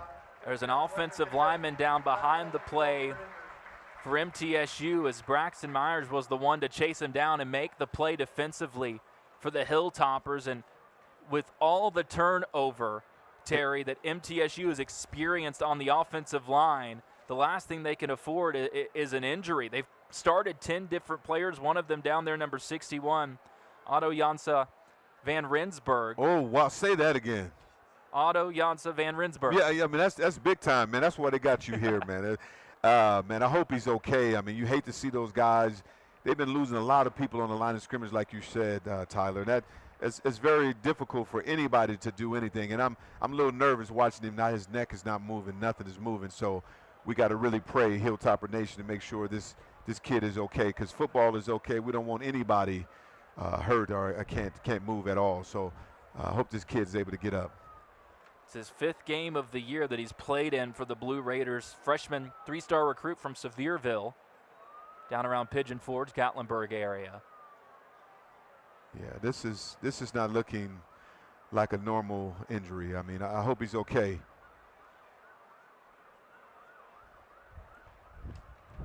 Now let's see if we've got another look at what might have happened. And there you could see him go down and immediately slamming the ground. So lower leg injury, it looks like. Yeah, I mean, that doesn't feel good. I remember dislocating my ankle and fibula, man. You talk about an ugly position to be in, and I mean, and when that snaps, it's nothing you can do. They probably just trying to calm him down, trying to get it back. Hope he don't have any abrasions or anything. I mean, dislocations, but it's hard to do that. And I think it's serious, because when players start taking a knee and he's not moving at all. Well, you know, too, from your experience, obviously, you weren't down there in the trenches. You're out there at receiver, kick returner, punt returner, everything in between. But for those big guys, those leg injuries, those lower body injuries just extenuated even more because the weight and the pressure that's going down. Yeah, exactly. And he fell, and he's in a situation. Yeah. Now looking at this, this is something that we got to continue to pray and keep him together, because he's not moving at all, and they might have to bring the ambulance, something on the field to get him off, because I don't know if he's going to be able to get off. That's the struggle too, is it's hard to get a player off the field, and as you could tell, it's not like it's not a head injury immediately. As we saw, there was some clear frustration. I knew when he went down, Terry, that he was injured. Yeah, I mean, and they know, and they're trying to stabilize him too. Yeah, this is something else. You got to get him off. You got to get him immediately. And the big thing is what they're trying to do is trying to put it back in place when you have a dislocation. You got to get that immediately back in. If you don't, you can have a lot of, with other things that you got to deal with, blood vessels and all that other stuff. So they're trying to get him as much help as possible, because that happened to me on the field, man. And they had to put a helicopter to bring me out. The players wanted to come up and see him, but they waved him off. And I know, I mean, he cannot put pressure on it. Yeah. So. And a good round of applause. This is where you put away the 100 miles of hate of it all. Just hate to see anybody go down, and as you can see, just trying to stabilize. Yes, there's nothing. Yeah, because sometimes it dangles. I mean, you got to stabilize it, even though he's on one leg. I mean, there's no pressure you can put on that. So an MTSU offensive line that has already undergone so much turmoil this season will have to bring in another player. Presumably, you've got the 10 that have experience. As Van Rensburg now able to be greeted by all of his teammates, they're clapping him up. And that's one thing that you love to see from a team that has obviously struggled this season. 1-8 on the season, 0-5 in conference play, trying to find their identity under second-year head coach Derek Mason. But those are the times that you can see that this is a team that does not lack for the connection that they've built with each other. I mean, you had players from the offensive line, the defense were going up to meet him, the skill position players were all going up to Van Rensburg after that. And making sure he's okay, and they're trying to get him out of here. I mean, it just bring back like scary memories to see that happen. I remember, I mean, the season when it was over. I mean, just on that one little fluke play, I mean, people are clapping, and I mean, they're happy that he got up, but there's a big comeback for that. When you got the towel on his head, he knows it's something that was serious. WKU offensively will take back over after the break with a 21-10 lead. Just made the fourth down stop. It feels like it's been quite a while since the play that actually happened, resulting in the injury. The Hilltoppers able to stop a scrambling Gagliano on a 4th and 6 opportunity. And now WKU, with 1:40 on the clock, 2 timeouts left here in the first half, takes over with a chance to extend this 11-point lead. And MTSU is giving them an opportunity to get the ball off, just playing one safety high. They're not playing cover 2. They're just trying to put pressure with that defensive line, and make sure they try to get some type of pick. They're trying to play for a pick. Tisdale thought Flowers was going to stop on that route. He was gone down the right sideline, so it falls incomplete. Tisdale now 16 for 22 for the game. Yeah, now Tisdale, with these two high safeties, you got to look down the middle or give the football away. He's going to hand it off up the middle, driving forward to the 37-yard line. I believe it's Hart popping out of the pile. It is. First carry of the game for George Hart. Only ran it a couple times against New Mexico State, as they've really set this pecking order of the running backs with Parrish and then Wright, followed by George Hart. 3rd down and 4, you just got to get that ball like a hook outside. Quickly throws it out to Barry, where he initially was on the route, might have had enough for the first down, but had to come back inside the sticks to the 39-yard line, a yard short. WKU with 4th and a couple. I wouldn't take this chance. You got to kick this football. Yeah, I mean, it's not worth it. I mean, it's not worth it. I thought they'd even given him the 40. He goes all the way back to the 39-yard line, so you'd need 2 yards anyway. Stopped the route at the right point, but the pass brought him back a bit too far and unable to convert. Absolutely. So MTSU should try to bring some pressure to try to get a block on this one, but they decide not to. Another low driving punt, fair catch called for and taken inside the 10-yard line. Maynard does his job. 12th time he's down one inside the 20 on the season. And we'll see if MTSU messes with this a little bit. 57 seconds left. Obviously, it's your own 10-yard line. Not an ideal spot, but you've got a timeout left. You can stop the clock as they move the chains for any first downs that you get in the field of play. And with the way that Gagliano has played so far, 169 passing yards, 93 rushing yards, do you give him an opportunity here to make something happen? Yeah, I mean, I would try the first play. I would do some type of a play that's the one cause a lot of problem. Either run or a screen play, and depends on how well you do there, and that's when you decide. It is a screen to the right side, able to make a man miss and turn something out of nothing that time was Miles Butler. And they're going to speed this thing up and see if maybe that was enough with a 7-yard gainer to kick this thing into gear. Yeah, and then you got four. Now they got 4 receivers. So what you try to do is you put pressure on WKU's defense and go 4 deep. Gagliano rolls to his right. He's going to keep this one, has the first down, and that's it at the 20-yard line. Actually, no, they'll say he stepped out short at the 19-yard line. He had the ball in a spot to easily get that first down, Terry, but just stepped out of bounds before he got to the marker. Yeah, I mean, that's come with experience, too. I mean, even though you have 30 seconds, you still need the first down, too, to keep the possession. Because right now, if you don't get the first down, you get WKU opportunity to get the football back. All of a sudden, this flips. They're going to hand it off to try to get it on the ground. They do get just enough as they go back to the redshirt freshman Clemens, who is settled in here in this second quarter out there on the field a lot. They seem to like him in these pass-heavy situations as the back. Yeah, and then what you try to sneak one out here to Lacey. You know, I mean, you got one-on-one, giving him an opportunity to get deep. Was looking down both sidelines, didn't like what he had either side. Now he's going to float it up, a one-on-one chance coming back to get it. What a play by A.J. Jones. He has had a day at receiver for MTSU. Yeah, that's what I meant, number 6, Jones. I mean, he is one of those playmakers, man. He can make things happen if you get him in a one-on-one situation. 1st and 10, you only have 10 seconds. You got to go for the end zone because you don't have enough time to get a field goal. Well, they've got the timeout, so could try to advance this closer. Tough to know how far Gagliano can throw it to get it into the end zone. Yeah, that was all Gagliano on that, making it happen with his feet, giving his receiver opportunity in space. Picked up 29 yards, looking to throw. WKU covers it well in the secondary. There's holding Flag there. comes Looked like in holding. as Gagliano is going to step up and let it rip across the middle. Incomplete, was trying to connect with freshman receiver Collins. That took the whole time. Yeah, that took all of 10 seconds. There's a flag down, and they're pointing towards WKU. So they get a free play. With 1 second on the board.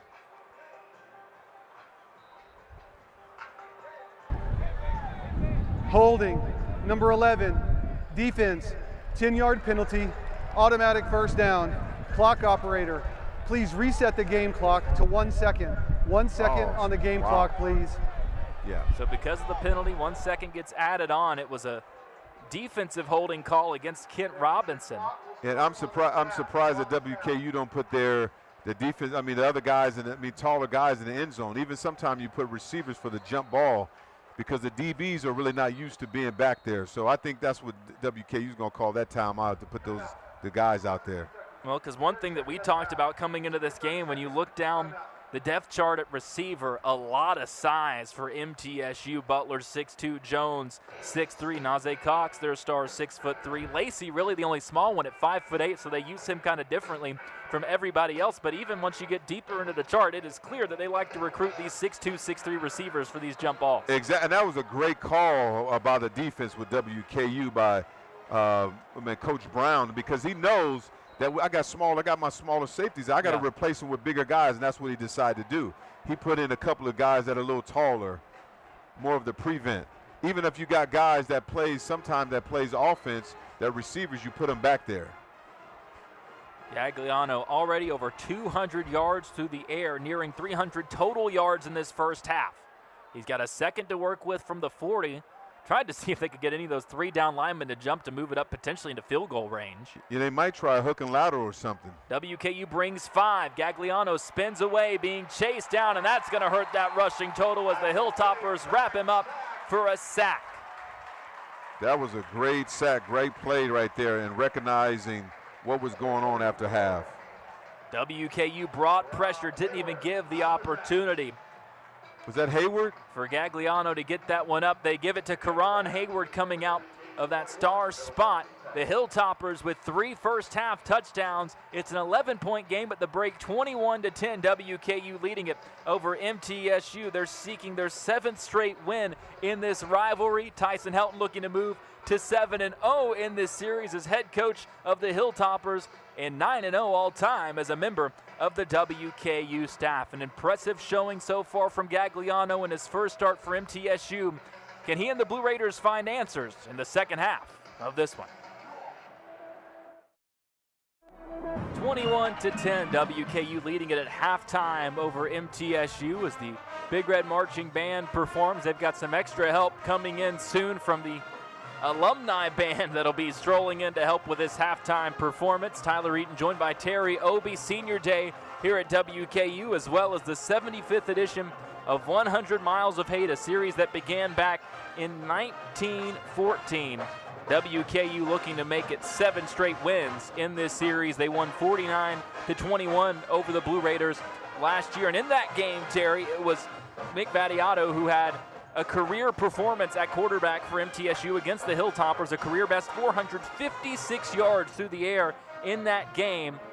Came into this week 3rd amongst active FBS quarterbacks with 9,674 career passing yards.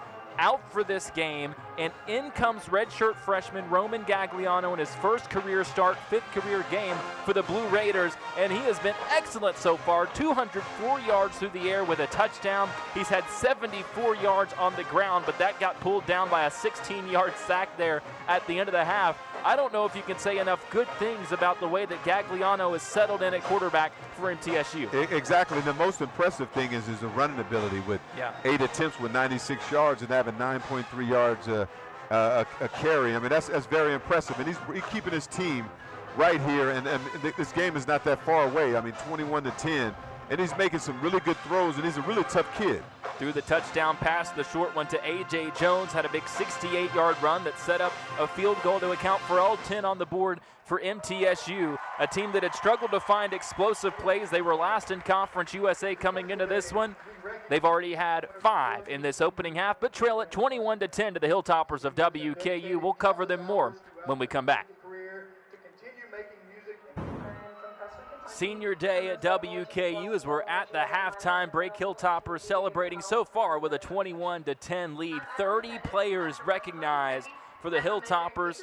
As Terry Obie, you've seen this Senior Day evolve across the country as you bring in so many transfers. You've got players in 4th, 5th, 6th, even 7th seasons, and well, if you're MTSU, one in their 8th season as well, but still a very, very special day to be able to bring in the families to support these guys and see these journeys reach a not quite ending point with some of the season left to go, but still be able to celebrate all the accomplishments. Yeah, it's really important to see all your family out there, and they come in traveling to visit, and when you see people and they're smiling and seeing their kids out here playing and make things happen, and it's amazing how it just happened so quick. 4 years, 5 years go so quick. But one of the seniors that having a dynamic night so far is Matthew Henry. King Henry is making some things happen tonight, and I saw his family down there too, and he wants to make things happen to see them. 4 catches, 53 yards, and a 22-yard touchdown. Lavelle Wright, another one of those being celebrated today. The grad transfer, spent 3 years at UK, then went to Austin Peay before finding this place at WKU. He's got 5 carries, 13 yards, had a touchdown for the Hilltoppers to put them on the board in this ball game.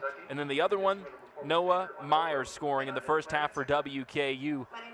Not quite being celebrated yet with these seniors, but one that the Hilltoppers hope to have around with the season that he's had at tight end, and all of it being led by the redshirt freshman at quarterback, Rodney Tisdale Jr., 17 for 23 through the air with 181 yards in his 2 scores. Yeah, Noah Myers, man, he's funny, man.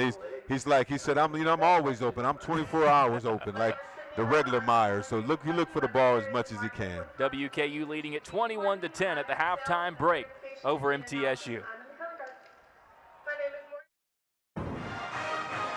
100 years of the Big Red Marching Band at WKU being celebrated. They brought in the alumni, and boy, we could tell it from up here in the press box, Terry. They are bringing it. Oh, man, it's like a pounding. You can tell the difference. You can hear the sound and the vibration, everything. They probably need to keep this going. I think it helps when you're celebrating 100 miles of hate as well with a 21-10 halftime lead with those rivals from 100 miles down the road in Murfreesboro. MTSU, the Blue Raiders looking to pick up their first win on the road at WKU since 2012, and what would also be their first win in Conference USA this season. They've lost 6 straight overall since their lone win at Nevada, but 4 of those 6 have been by 1 score, 3 of them by a field goal or less. I mentioned this earlier. They're tied for 12th in the country for most one-score games played in, but they're tied for 112th in the country in terms of winning percentage in those one-score games at just 1-4 on the season. What is going to be the biggest key, Terry, for the breakthrough to happen today? How is it going to happen for Gagliano and the Blue Raiders? Yeah, right now they're right in the thick of it. They're in the game, but that defensive line is going to have to shore up. It's not really been the same like it's been before. They've been pretty tight in other games, but the defensive line hasn't been as stout because I know they're missing a few players. But if they got to figure out some couple of guys going to have to step up and make some big plays. WKU with 84 yards on the ground. They only average 122 per game, but that has been ticking up over time as they've really found this trio of backs with Parrish, Wright, and Hart, and they've got K.D. Hutchinson involved with a big sweep play for a gainer of 21. He's got 30 yards on the ground to go along with his 39 receiving yards in this game. The second half of play, it comes your way right after this. 21-10, WKU leads it at the break. 11-point lead as we get set to start the second half. WKU with the edge over MTSU. As you take a look at the numbers, MTSU statistically the edge in all the departments, Terry, but the one thing that I mentioned coming into this, they have dominated time of possession since Rodney Tisdale came in there at quarterback, and that's been the same case today. Yeah, that's been the big thing, though, because they went in the other statistics. I mean, they had 204 in passing and 293 total yardage, but it's kind of tight there. 3 for 7 in third downs, 4 for 7 for WKU. But the time of possession is, yeah, you're right. There's about a 5-minute difference, and WKU has been able to methodically drive the ball down the field. You remove that last sack on the final play of the half for MTSU, and WKU would have given up over 300 yards of offense in the first half to a Blue Raider team that's averaging 333 total yards per game on the season. It has been a fresh breath of life with the redshirt freshman quarterback Roman Gagliano, who will take over as MTSU will start the second half with possession after the touchback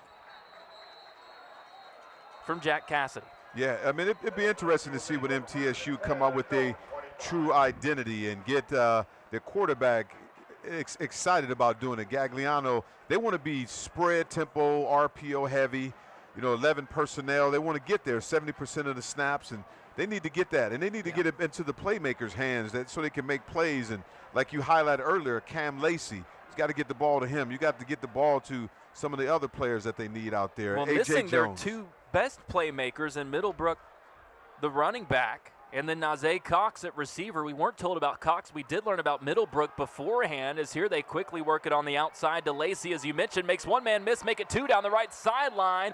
Another one of those big plays, won't technically go down as an explosive, felt explosive to watch Lacey shoot out of that cannon and make something happen to move the chains on the first play of the half. Lacey is racy and spacey. Boy, I mean, oh my goodness. I mean, what twinkle toes on the sideline, but he got a burst on him. Well, and they said he stepped out back at the 33-yard line, so walk that back, make it 2nd and 2. They let that thing go until he was near the 45. So now they're in a good down. I mean, you got to take some shots to get it.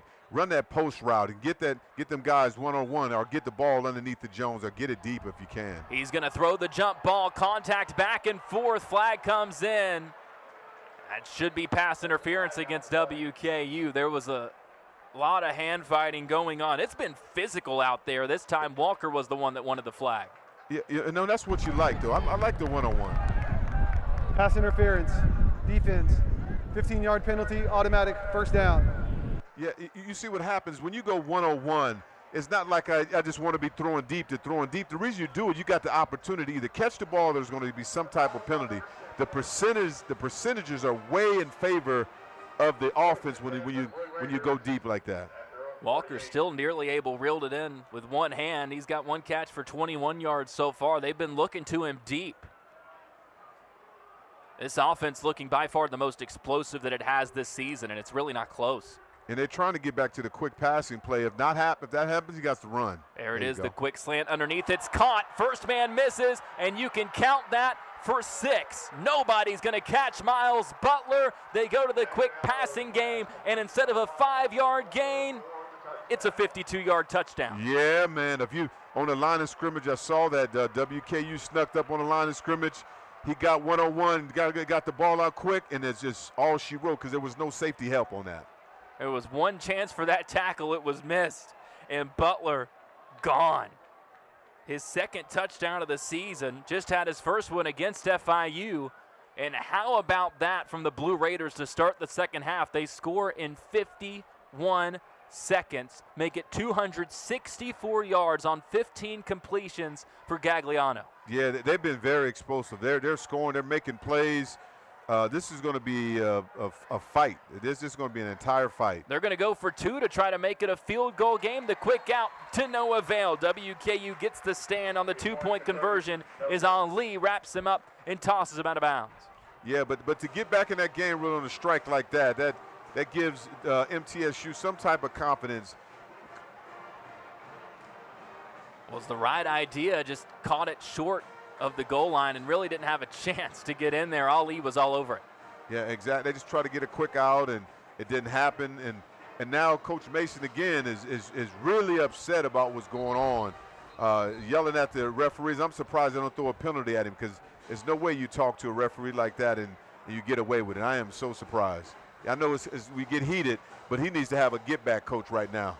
Well, if there's one thing you know about Coach Mason, he doesn't care about the record. He doesn't care about the score. He is going to coach this thing to the end. Yeah, he's definitely fiery, but he needs a get-back coach to pull his coattails. Somebody's got to pull him back because he's going to, when it's critical time, he's going to put his team in a situation to get a penalty when it's going to count. Now, how do the Hilltoppers respond after MTSU throws the first punch of the second half? Slow first quarter, but both teams have ramped it up since then.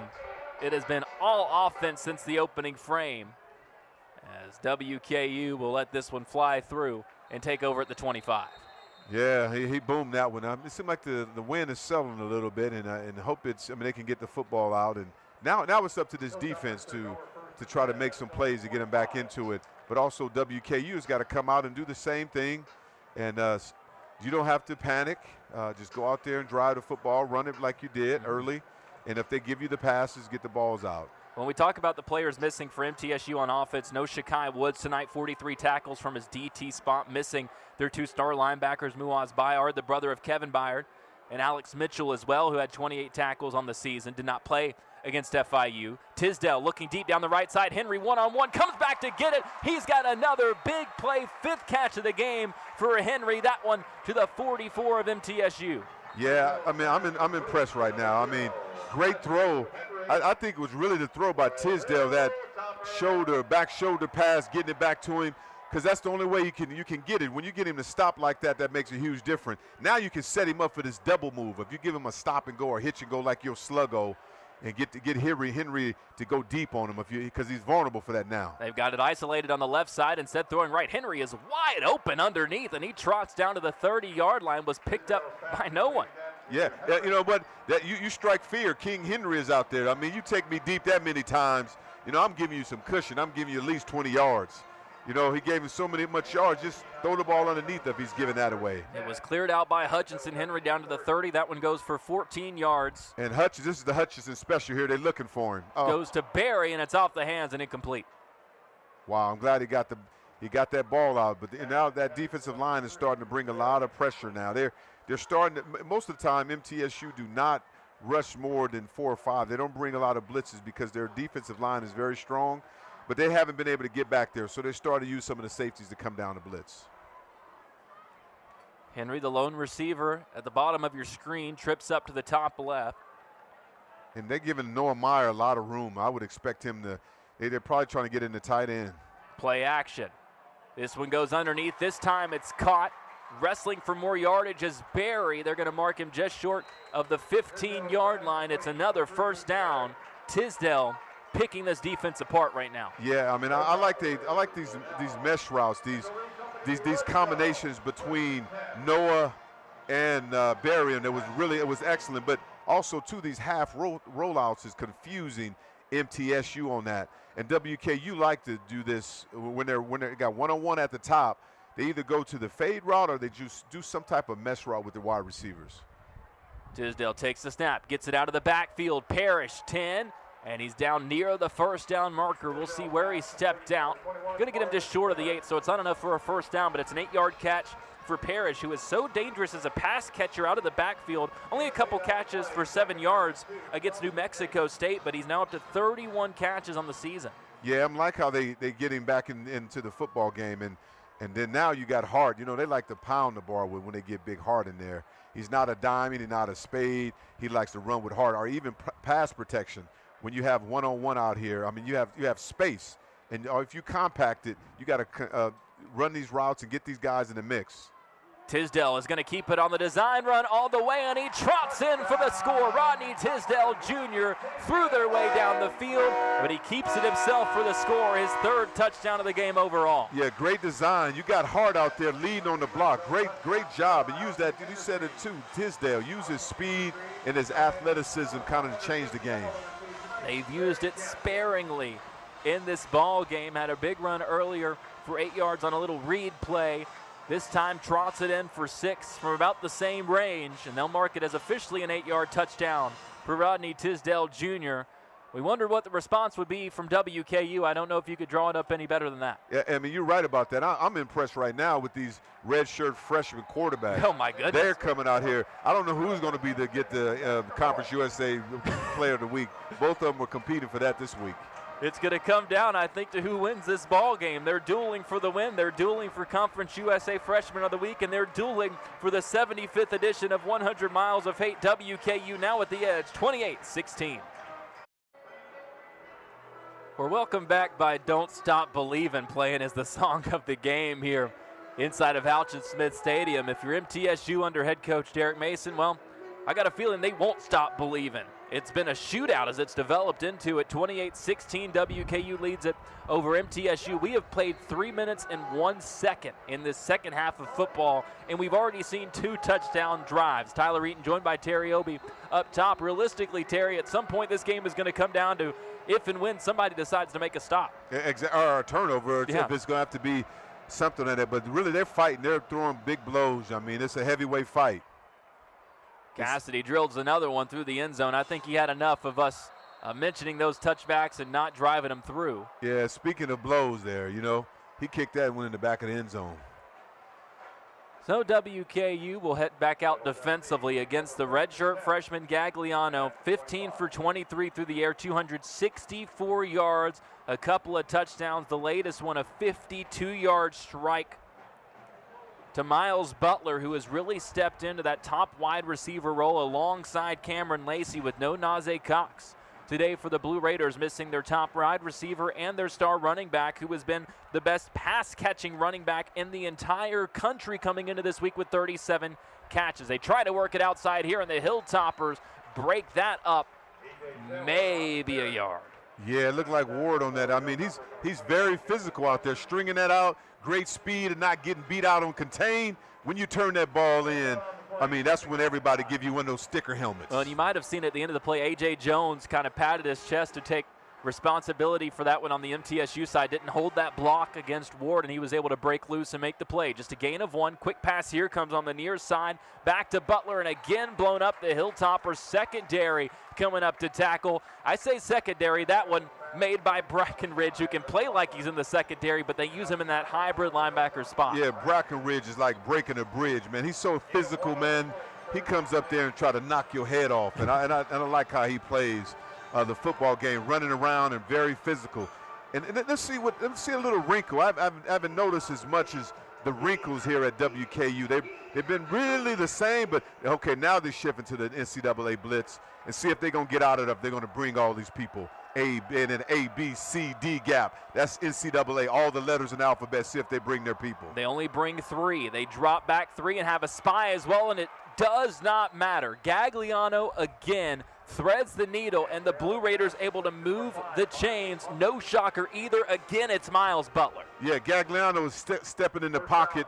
I mean, the offensive line gave him a lot of time to throw the ball. You're right, Butler is in the house too, making plays with his hands, and third down, you cannot let them get out of there like that. But MTSU is fighting back, and when you put Jones down here in this slot like tight, they usually send him in motion and bring him around and try to get him up the seam. 5 catches for 83 yards for Butler. They're going to keep it on the ground, going right side. Good push that time from that MTSU front now without one of their starters on the left side in Van Rensburg.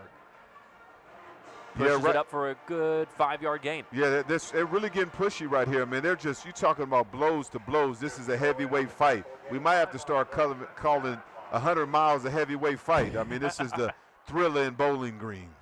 That was DJ Taylor on the carry. They've rotated 3 different backs. Look like man-to-man. Middlebrook. Slant, that one's caught this time. The Hilltoppers able to wrap up and make the tackle. That was about the same play that we saw. Butler was able to break loose and score a touchdown. Kent Robinson that time wraps up and secures the tackle. Excuse me, it was Dave Harrod from his safety spot that makes the tackle, and it's still enough to move the chains, though. Yeah, I mean, MTSU is doing a great job. Coach Mason, he's really good at that quick game, because that quick game just forces you to get the ball out quick, so a blitz can't get to you fast enough. It's already built in. They call that a side adjust. Handoff goes right side again, spinning down near the 40-yard line goes Taylor. We had noted this at halftime as we were talking, Terry, just 5 carries for the running backs in that opening half for MTSU, and they've really started to rely particularly on Taylor here in the second half. And they're doing well, too. And you know who I like really, that tackle outside is on the right side. Ellis Adams is doing a great job of power driving and moving the line of scrimmage. Well, you can do that when you're 6'4", 378 pounds. Gagliano fires one downfield, has a man behind the coverage, but a diving effort to get in there and break it up, as that ball was just slightly underthrown, but 2 flags down in the backfield. Was going to come back either way. We got a hold. Yeah, there was a holding back there. You can't grab guys. You can see there briefly on the replay, Harper Holloman was just dragged down to the ground. Holloman, the second-rated edge player in Conference USA, leads WKU with 4 quarterback hits and also leads with 4 passes deflected. He does a good job of knowing when he can get to the passer and knowing when to hold up, and that was what J.J. Watt used to specialize in, of just holding up and knocking down those passes at the line. Exactly. I mean, especially if you can't get to the quarterback, that's great. Yeah, 56 is coming back in with a penalty, right? I mean, you got people hurt, so you got to have some changes. The big thing is what Middle Tennessee's been able to do is 2nd and 15 and 3rd and long, they're able to get the ball out. Gagliano trying to get away. He's going to get back to the line of scrimmage and nothing else. The Hilltoppers now finding ways to contain here against the scrambling Gagliano. It's Rylan Suafilo that brings him down that time. And Vincent Sneed out there too. You got combination, man. Vincent Sneed has a need for speed. He's very fast out there moving around the edge. He's one of those guys that's very athletic too. Those combination makes a difference. Well, and WKU has been trying to find all season the right combination to generate pressure, and if they can do it with just those 4 guys, sometimes 3 up on that front, that's all they want. That is music to co-defensive coordinators Davis Merritt and Devon Brown.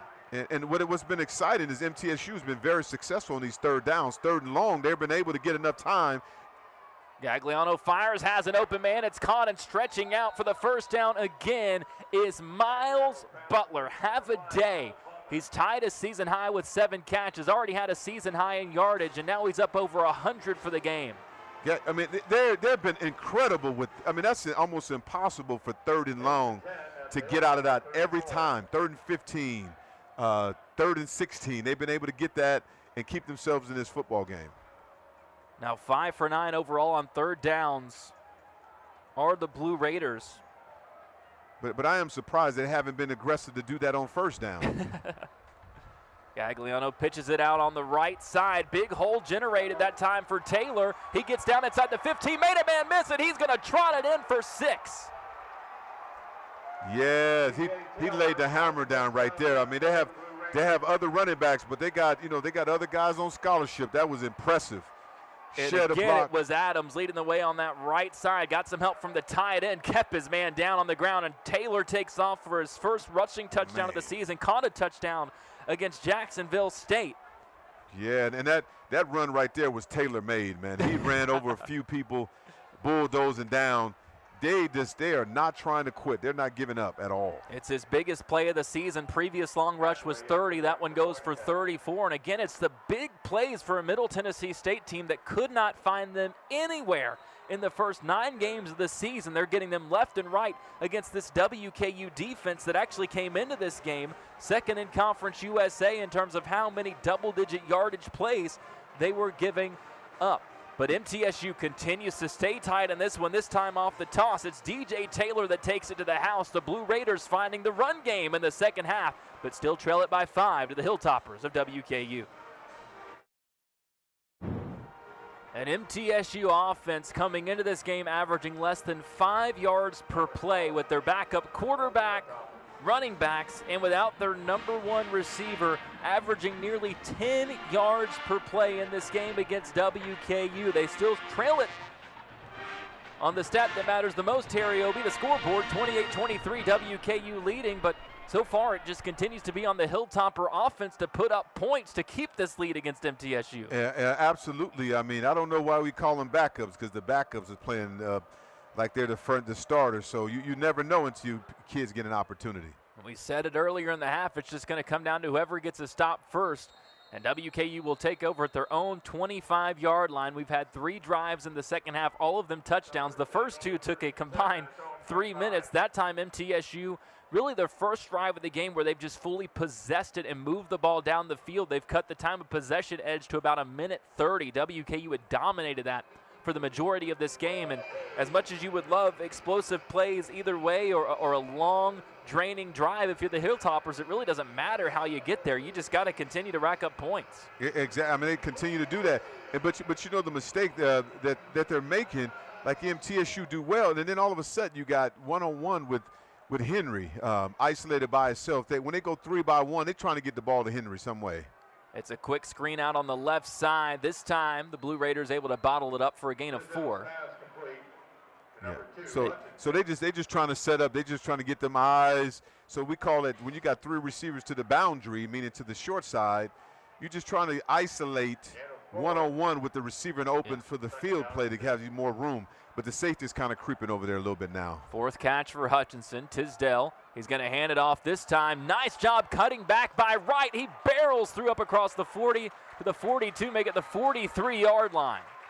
Yeah, Lavelle Wright, I mean, what a great run. I mean, he's running over people, man. Lavelle Wright, that offensive line on the left side helped him on that. But he wasn't a minivan right there. He looked like a Mack truck on that. 6 foot 222, and that's what he does. You do not want to meet him helmet to helmet in the open field. No, you don't want to get him in that situation. 14-yard carry for Wright. Tisdale flushed out, floats it off underneath. Wright couldn't hold on. It was a bit high and a bit hot. Would have been his 10th catch of the season. Instead, it's 2nd and 10.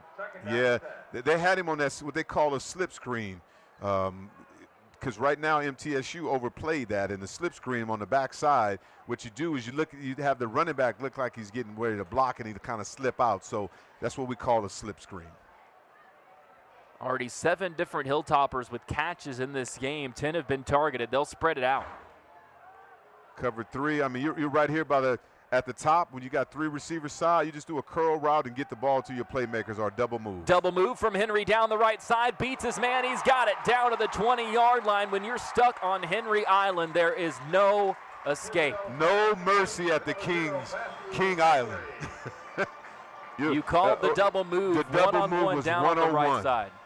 Because he was vulnerable. Because what happens, he's going to bite every move because he's getting beat deep. He's so scared and afraid. And I would still go. Now you get back to those options to get it back to your other guys. They work it outside on the screen that's set up. Driving forward is Jairus Mack. his 4th catch of the ball game. Henry now with 7 catches for 135 yards. You know, I'm liking this kind of this half rollout pass. He's putting him in a great situation. We haven't seen that all year where he looked like he's going to run the ball and he throw it, he gives him options. So all you do is extend the option. And you get, so the options, and you always look at 3. Even in basketball, it's like what you call a triangle. If you got high, intermediate, deep, and it's all about triangles. Mack is tied a season high in catches with 4. 4 Hilltopper receivers have at least 4 catches in this game.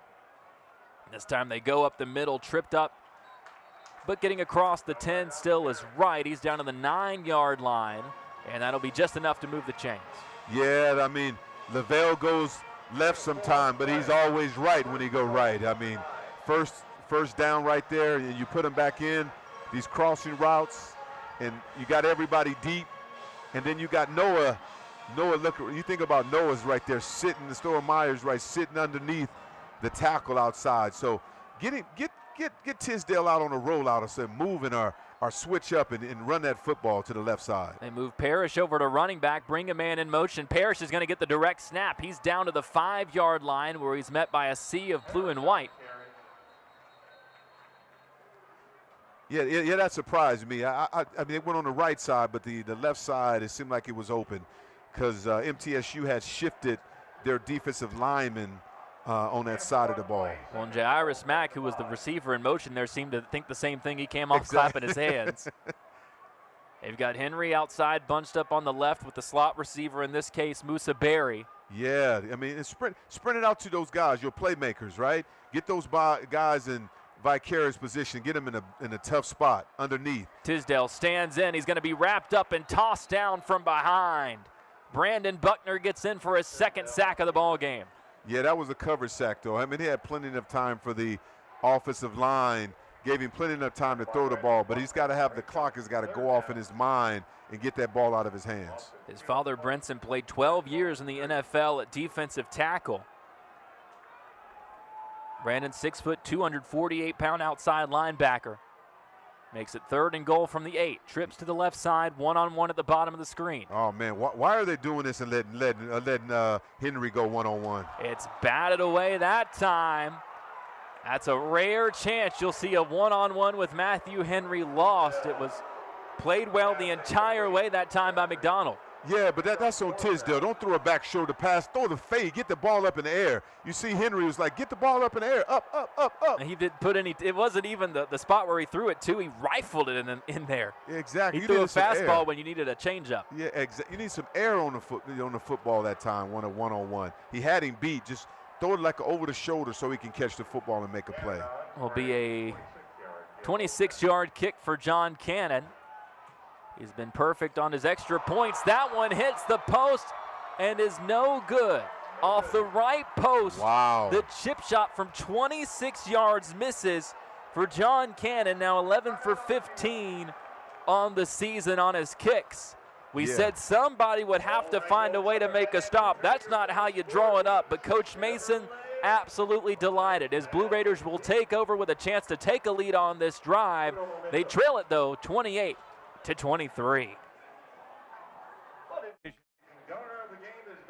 MTSU takes over at their own 20-yard line after the missed 26-yard field goal off the leg of John Cannon. That the shortest miss that he's had this season of his 4. MTSU trailing it by 5, but this offense has been on fire to start the second half. Back-to-back scoring drives. As a team, they've now racked up 438 yards in 45 plays. Yes, WKU has not been able to stop him, and MTSU has been doing a great job of splitting down the field, especially on third downs, 3rd and long. They're able to make plays.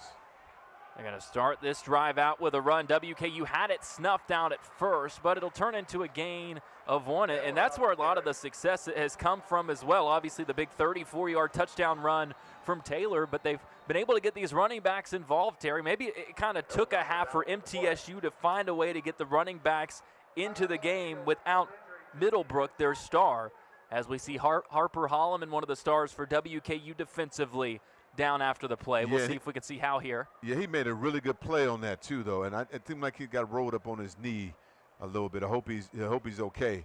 but he made a great job of containing outside and forcing the run to go inside. And then after he was down, Wester, the linebacker, came in and landed on top of him as well.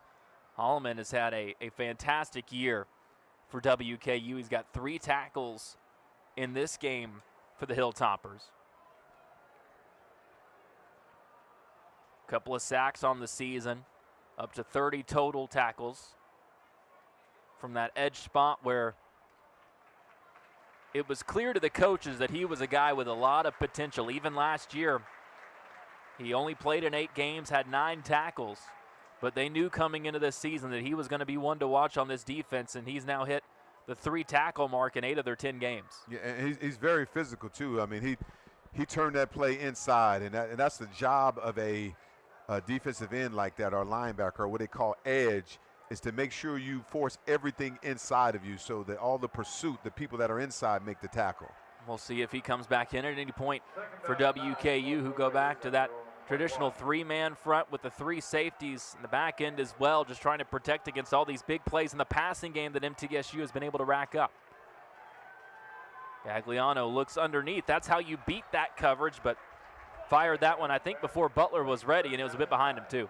Yeah, and that's the first time. That was a missed throw on that one. But what they have been really consistent with is the 3rd down. I mean, they have been unbelievable right now. MTSU 5 for 9. Their efficiency has been incredible, man. I mean, especially 3rd and long, 3rd and 9, but you can't drop. I think you got to bring pressure on them because WKU haven't done that. If you sit back and give him time, he'll get you. So we'll see what they're going to do on this down. Had only been 34% on 3rd downs coming into today. That's near the bottom of Conference USA. They drop it off underneath. They're going to have enough for the 1st down here as WKU brought the pressure, as you mentioned, and MTSU had the answer in the form of the tight end Tipton. Yeah, they've been consistently getting out of these 3rd and long. I haven't seen a team, they haven't done that all year, and that is incredible. 3rd and 9, 3rd and 10. It's really advantageous for a defense to be in that situation, and WKU haven't executed all night. When we saw this with the touchdown that Butler was able to score, and there we see it with Ali one-on-one with the tight end, WKU putting their secondary in positions where there's only one guy that's going to have a chance to make a tackle. Back to the ground game for MTSU, and it's nearly enough for another 1st down. DJ Taylor has really taken over this running back spot in the second half. Hardly played in the first half. It was Hunt to start the ball game, and then the freshman Clemens got a lot of run late in that first half. But they've brought in Taylor here in the second half, and he has run it extremely well, up to 6 carries for 55 yards. Yeah, and that right side, even that tackle, man, Ellis Adams is bulldozing on the right side. They should stay on that side because he's been really consistent. Making his 34th career start at Tennessee Tech, but WKU breaks through the offensive line that time to get the sack. It's Jalen Wester coming up from the linebacker spot. Yeah, really that's one of the first time they've really brought a lot of pressure tonight. MTSU has been having a really good time and a lot of time back there. Now it's 3rd and 4. That's manageable. It might be difficult for them because they used to be in 3rd and 9, 3rd and 15, 3rd and 4. See what type of combination they're going to do here.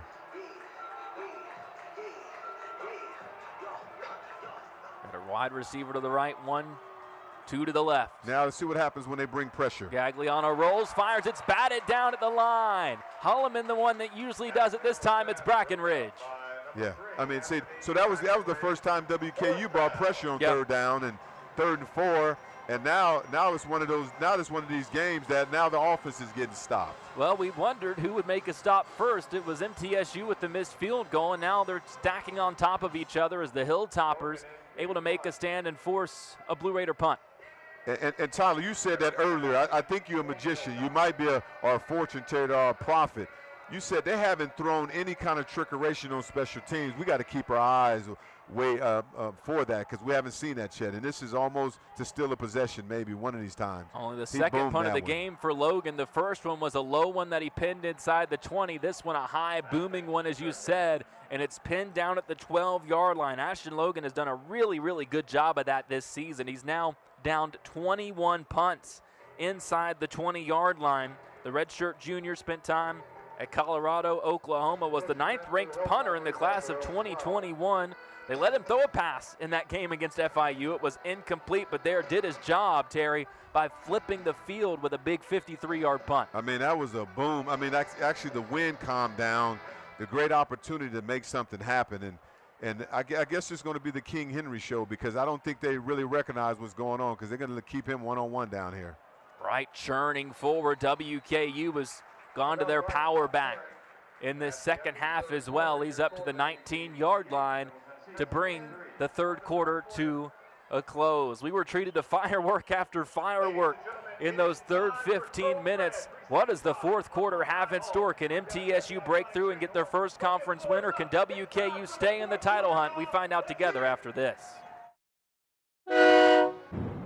WKU seeking their 40th Conference USA win under 7th-year head coach Tyson Helton, trying as well to move to 6-1 in the conference rankings. One of those top two are going to fall tonight. It's Kennesaw State at Jacksonville State in the biggest game in Conference USA so far this season, although, Terry, that might just be eclipsed in the final week of the season when WKU heads to Jack State. Yeah, that's another thing. And then look at Missouri State is creeping in there too there. I mean, they're doing a good job. Get them in a bowl game, man. What are we talking about? What you mean got to wait? Let them go. Same applies to Delaware. If they take care of business today, to be bowl eligible as well. As we get back underway, Tisdale fires over on the right side. He's got his tight end Myers. That'll move the chains for WKU, leading at 28-23, taking over after forcing the first punt of this second half. Yeah, I'm liking how they get Myers involved in a football game and spreading the ball all the way around. But they still don't know right now. I mean, if you still going to deal with Henry, hey, Tisdale's going to eventually see him again. They go back to the run game. Oh, my goodness. Breaking loose across the 50, 40, 30 sideline. Are they going to catch Parrish? They finally knock him down at the 10-yard line. Parrish had sat there on the sideline waiting as Lavelle Wright got all the carries to start this second half. They bring back in the freshman Parrish, and what a move in the backfield to break that one loose. What we call is a jump cut to the outside. He used his feet and was able to go there, but you got to also give credit to that offensive line, that left side of that offensive line making things, a left tackle, Marshall Jackson, of course, and Lawrence Seymour over there, that guard, and they made a huge difference down there. And right now, I hope this guy is okay down here, and we don't have those penalties for taking in the fourth quarter. They're starting to do that when you hope he's not hurt. Couldn't tell if it was Diare McDonald who was in there on the tackle that stayed down. There were a couple of Blue Raiders in there that finally hit Parrish and took him down. Officially, they've got it spotted at the 7-yard line. Yeah, that speed kills, man. I mean, he said he was trying to not go to church. He was going to the parish. 66 yards. That one goes for Marvis Parrish, nearly his new longest run of the season. He had a 74-yard performance against FIU. Yeah, he was going north and south. That was 66. That wasn't Highway 66. It's east and west, right? Now they've got it all added up. You can make it season highs, 108 yards for Parrish. New longest run, 66 yards. His first time breaking 100 on the ground as a Hilltopper. It's right back in there at the right hip of Rodney Tisdale at the 7-yard line. And I would try to get that ball, get him to sprint out right and get that ball to his playmaker's hands. If not, throw it away. Was looking for Hutchinson as the first man down there. It falls incomplete. We got a flag down on the near side of the field. That was away from the action. We'll see if it's something on the offensive line on the left side of that play.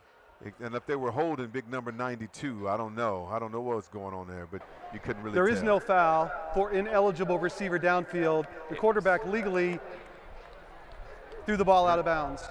There is no intentional grounding either. Second down. Well, I guess there were two penalties on the table there. Neither of them are what we thought they were. So it'll be second and goal for WKU at the 7. So this right here is important for MTSU to stay in this game. When you got these three receiver sets, when they tight like this, they usually been running reverses or something like that. But if they do more, the WKU love those mesh routes across the middle. Tisdale fires it across the middle, and it's picked off. It looked like it was a chance for a catch for Hutchinson, but it's picked off, and it's going the other way. 50, Hutchinson chasing him down and makes the tackle out of bounds at the 30-yard line. Wow. Wow. There's a flag way behind the play. It'll be for something during the return. It's picked off by Parker Hughes, and what a game Parker Hughes has had. Everything has gone so fast. I'm glad we get the chance to say his name. 10 tackles to lead the way for the Blue result Raiders, of the play is an interception. It'll be first down, Middle Tennessee State. Sideline warning, Middle Tennessee State. There is no yardage on that. That's a warning. First down, Middle Tennessee State. That was a big play by Hughes. I mean, throwing the pick underneath. He saw that route, but you know what? It was a good throw. He just didn't catch it. Yep. Hughes was the beneficiary, the team captain with now 230 career tackles at MTSU in his 5th year. Yeah, that's a change of things. That put MTSU right back in the game. This is a game that you want to watch and you want to see, because right now the WKU had him on the ropes, and then MTSU comes up with a huge turnover. We talked about that. Now how will Gagliano take advantage? He's 20 for 30 with 313 yards. He keeps it.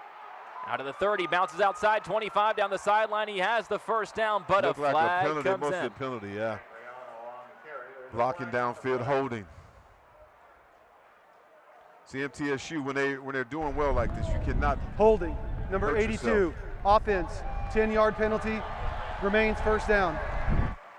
And these are the ways in which you see a team that has played in so many close games and not been able to break through and win them, just 1-4 in one-score games. Penalties like that are why. Yeah, that really gets you on the outside. That's the second hold against the tight end Tipton. And when you grab someone, if you get beat, I mean, he was already outside. I don't know if you want to do that.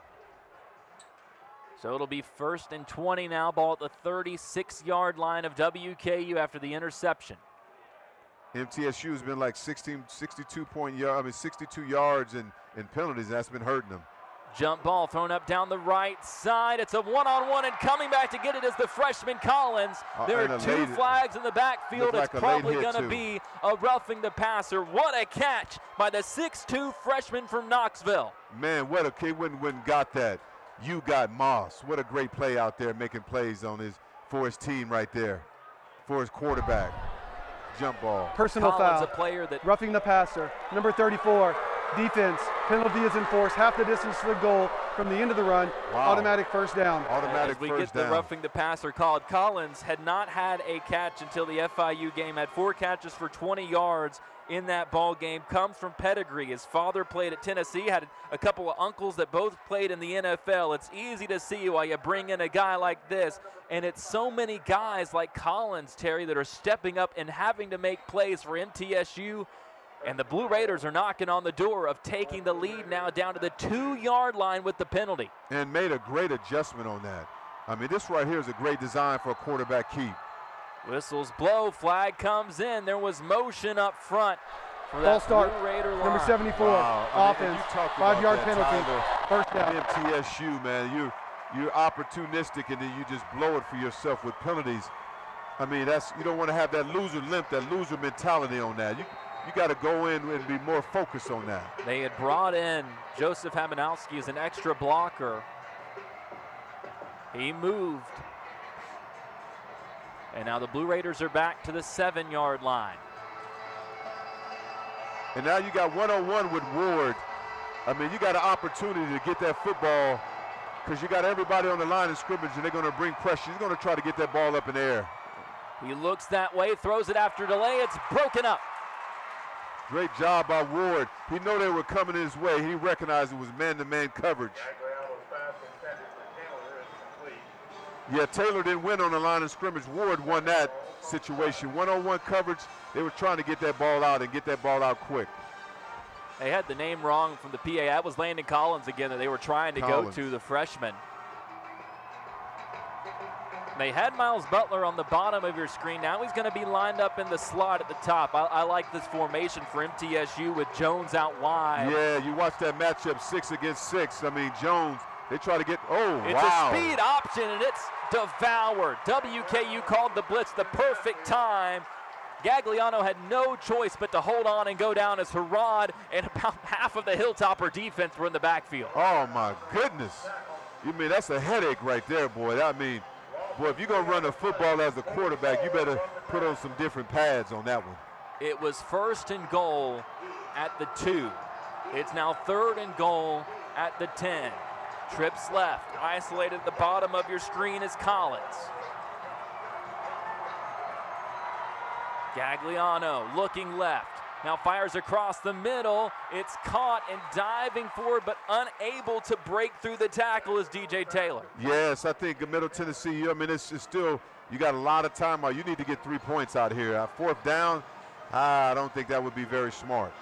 You got to score 3 points. You got to get the 3 out of here. I think Coach Mason heard you because they're going to bring the field goal unit on, and I think that's probably impacted by the decision very early in this game to go for it near midfield, and they turned it over on downs. But also, too, you got to remember opportunity. I mean, if they're going to fake it, this would be a good opportunity to do that, too. So you got to be aware and wise, and I hope Coach Helton, he talked about it, that he's got to be aware of what they could possibly do. The punter, Logan, is the holder. He doesn't try anything with it, and it's booted through and good by Jacob Hathaway. His 2nd field goal of the ball game, now 9 for 11 on the season. The lead cut to 2, but the Hilltopper defense does what they do better than anybody in the country, holding teams to field goals in the red zone. They lead the country in that department, but the lead down to 2. Last season, MTSU quarterback Nick Vattiato threw for 456 yards against WKU in a 49-21 loss, a career high. Here today, filling in for Vattiato in his first career start, Roman Gagliano has 460 total yards and has brought the Blue Raiders within 2 points. 28-26, the Hilltoppers lead it over MTSU as WKU was just on the doorstep of making this a 2-score game, but the interception from their star linebacker Parker Hughes flipped it into what really should have been a touchdown, Terry, for MTSU, but the Hilltopper defense did their job. Yeah, exactly. I mean, that was not on Tisdale, the quarterback, on that interception, though. Hutchinson's got to make sure he grab that and tuck it in. You know, we talk about holding that football as a possession, as a baby. You catch and you hold it tight, but you don't squeeze it too hard. But he's got to catch it the first time. Go and tack that football. WKU has still racked it up offensively as well, nearing 500 total yards in this game. 304 through the air for Tisdale, 184 on the ground as a team. Marvis Parrish with the career high as a freshman, 108 yards on the ground with that big 66-yard run that set up the interception that would follow. And now you got to take a shot with Barry. I mean, there's nobody covering Barry at all. They're going to keep it up the middle on the run, gains a couple on 1st down. And I hope they see that to the boundary, mean to the short side. MTSU is starting to be a little bit aggressive and sneaking that safety down. So WKU is going to have to win one-on-one with some of these receivers because they're going to have an opportunity to do that when those safeties sneak down like that. WKU nearing their first 200-yard team performance on the ground already with a season high in rushing. Tisdale looking deep down the right side on the wheel route, unable to bring it in on the over-the-shoulder try. Is Musa Berry. Man, you got to. I mean, that was an opportunity. We're calling your number. We're calling your name. You know, you're a wide receiver, wide retriever. When that ball goes in the air and it's thrown and it hits you in your hands, you got to make that play. What a perfect throw from Tisdale. You got to make that play. You got to make that play. He's counting on you to do that. The efficiency has gone down from what it was in the first half. Now 25 for 37 with a couple of touchdowns and the 1 interception. His 3rd and now 3 starts. So now you got to get Tisdale on a rollout, but MTSU's got to make sure they're able to bracket and bring some pressure on the quarterback. He goes to the left side, diving effort this time complete as he's able to connect with Jairus Mack for the 1st down. Oh, the Mack attack. The Mack is back. What a great place. We call that the Ohio route. Underneath guys running the out route, outside guys running the deep route to get the safety off. Tisdale misfired on that left side rollout on a 3rd down in the first half. That time, a perfect connection to keep the drive alive to the 39-yard line. Yeah, with the safeties high, now you got to be able to run the football now, WKU. That's exactly what they're going to do, going to the left side, now pounding forward to the middle of the field to the 45-yard line. Goes George Hart. And Hart runs with a lot of heart, very physical. I mean, he's physical out there, but you don't have to grab everything at once. Tisdale, stay with the same sprint out formations and doing everything, but what MTSU has to do is be able to pass some of these routes along and try to get a surprise blitz or bring one of those safeties downs to bring pressure. But when you do that, you're vulnerable for some of the big plays. They fake it to Hutchinson on the sweep as Tisdale pushes up to the 48-yard line. 3rd and 1 upcoming. Yeah, great recognition by Tisdale. He saw that real early, because when you notice, if you're looking at it, once they go in motion, if you see somebody go in motion, which you know is man-to-man coverage, and if it's man-to-man coverage, there's no one covering the quarterback. So he took that on his own hands and made sure he made a play. But MTSU has been stout on the line of scrimmage. It's going to be interesting to see what they do. They usually have 3-down linemen. Now they got 5 on the line of scrimmage. See what he's got to run. You got to go. Tisdale going deep, has a man, it's caught. Down the sideline, Kelby Williams tripped up just short of the 5-yard line. They break it open, had the single back formation. MTSU pinched in, and Williams was able to cut loose down the sideline. There's his new longest catch of the season. Yeah, and also, too, I don't know, Williams slowed down. If you keep that speed going, run. Don't slow down. Don't slow down. You slowed up to look back. Score, baby. Hit your head on the back of the goalpost. Still sets up a 1st and goal at the 7-yard line on the 45-yard completion. Tisdale up to 361 yards for the game. Give him a career high. Every game he sets a new one. Tisdale rolling to his right. It's a designed run. Cuts it upfield, chopped down, and able to reach out and get to the 4. Yeah, I mean, you know what? And we can't go back to that pass, but he had opportunity to score. You cannot look back. When you're driving on the freeway, you got to look in your rear view mirror, but you don't look all the way back and stop and turn. You got to look to the end zone. That's one wide receiver speaking to another.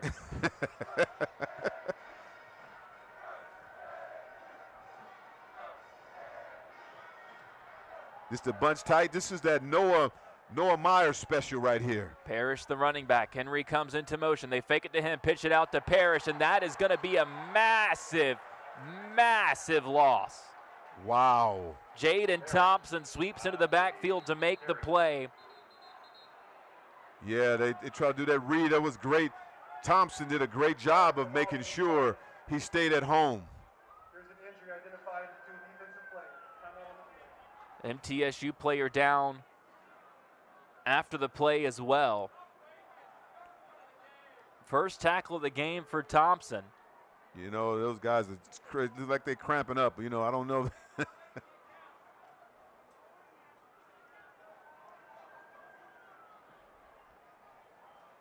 And it looks like it might be the linebacker Parker Hughes that's down there. And for a team that's already missing a couple of linebackers, Hughes had the big interception earlier. You cannot afford for him to miss much time on the field, if any at all. And knowing him, team captain, 5th-year player, he's going to do everything he can to be out there in the game.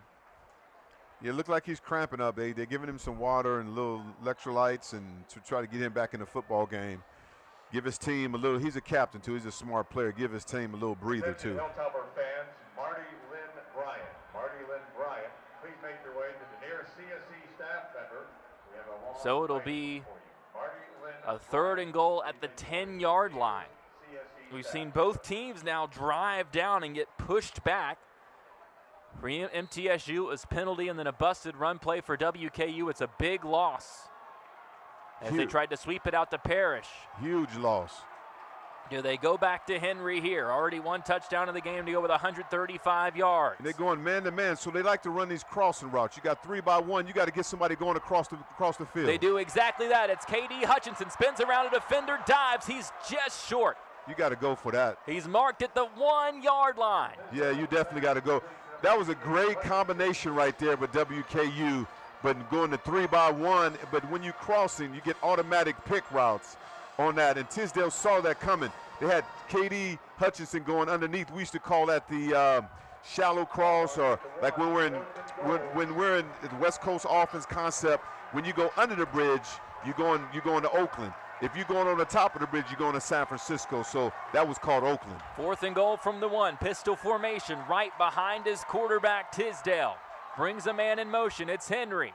Fakes the handoff, throws it underneath. Wide open, touchdown. It's Noah Myers again. Yeah, great design. You call that on the outside. You fake the block on us, call it necky boot right. And then Noah was making sure he was blocking and get him on the outside. It's natural in the flat, touchdown tops. They had Jackson West out there to lead the way for him. You think this team is happy to have Noah Myers back at tight end? Oh, yeah, they love, you know what? Because why do we call him Noah Myers? Because he's always what? Open. That time as open as one can be as the extra point is booted through, make it 35-26. The PAT a big one to make it a 2-possession game as WKU drives down and finds their response with the 3rd passing touchdown of the game for Rodney Tisdale. He's up to 371 yards through the air, and the Hilltoppers are up to a 35-26 lead. MTSU had WKU facing a 4th and goal at the 1-yard line. The Hilltoppers go back to Noah Myers the 2nd time they've gone to him on the goal line. Wow. As he scores it in for his 3rd touchdown of the season. The Hilltoppers now lead at 35-26. The Blue Raiders led by what has been an incredible performance in his first start by Roman Gagliano. 347 yards through the air, 113 on the ground. But they're going to need more than just him, Terry. They're going to need a score, and then they're going to need a stop with 5:45 left to go. Yeah, Gagliano, he's had an impressive night. I mean, coming off the bench like that is something special tonight. The Blue Raiders will take over at their own 25-yard line. We'll find out what exactly this redshirt freshman and all of these new players around him have in store. Can the Blue Raiders again respond? We'll find out together. WKU clinching a CUSA volleyball regular season championship today. They've got the alumni sprinkled into the band as they celebrate Senior Day, 100 years of the Big Red Marching Band. It's been a big day of celebration, but one man leading one team trying to play spoiler, Roman Gagliano. I don't think we could say enough good things, Terry, about the job that he's done tonight in his first start. Unbelievable. 22 for 33, 347 yards. I mean, 2 touchdowns. And he's running the football. I mean, he is leading the team with 12 carries, 142 yards rushing, 9.4 yards a carry. He is carrying his team on his back. He's got 3 wide receivers to his right here as he pumps. Now he tucks it. He's going to hold on to it, try to make something happen up to the 30-yard line. Give him 5 on first down. And this the point where the clock certainly becomes a factor. The urgency got to kick in. Not a problem, Terry, for 2 teams that really want to play fast anyway. And they try to play really fast, too, though. I mean, he got 5 yards, definitely positive yards, but at the same time, you don't want to take those unnecessary hits. This is a designed quarterback run. He takes another hit to the leg. Doesn't matter. He's got the first down across the 35.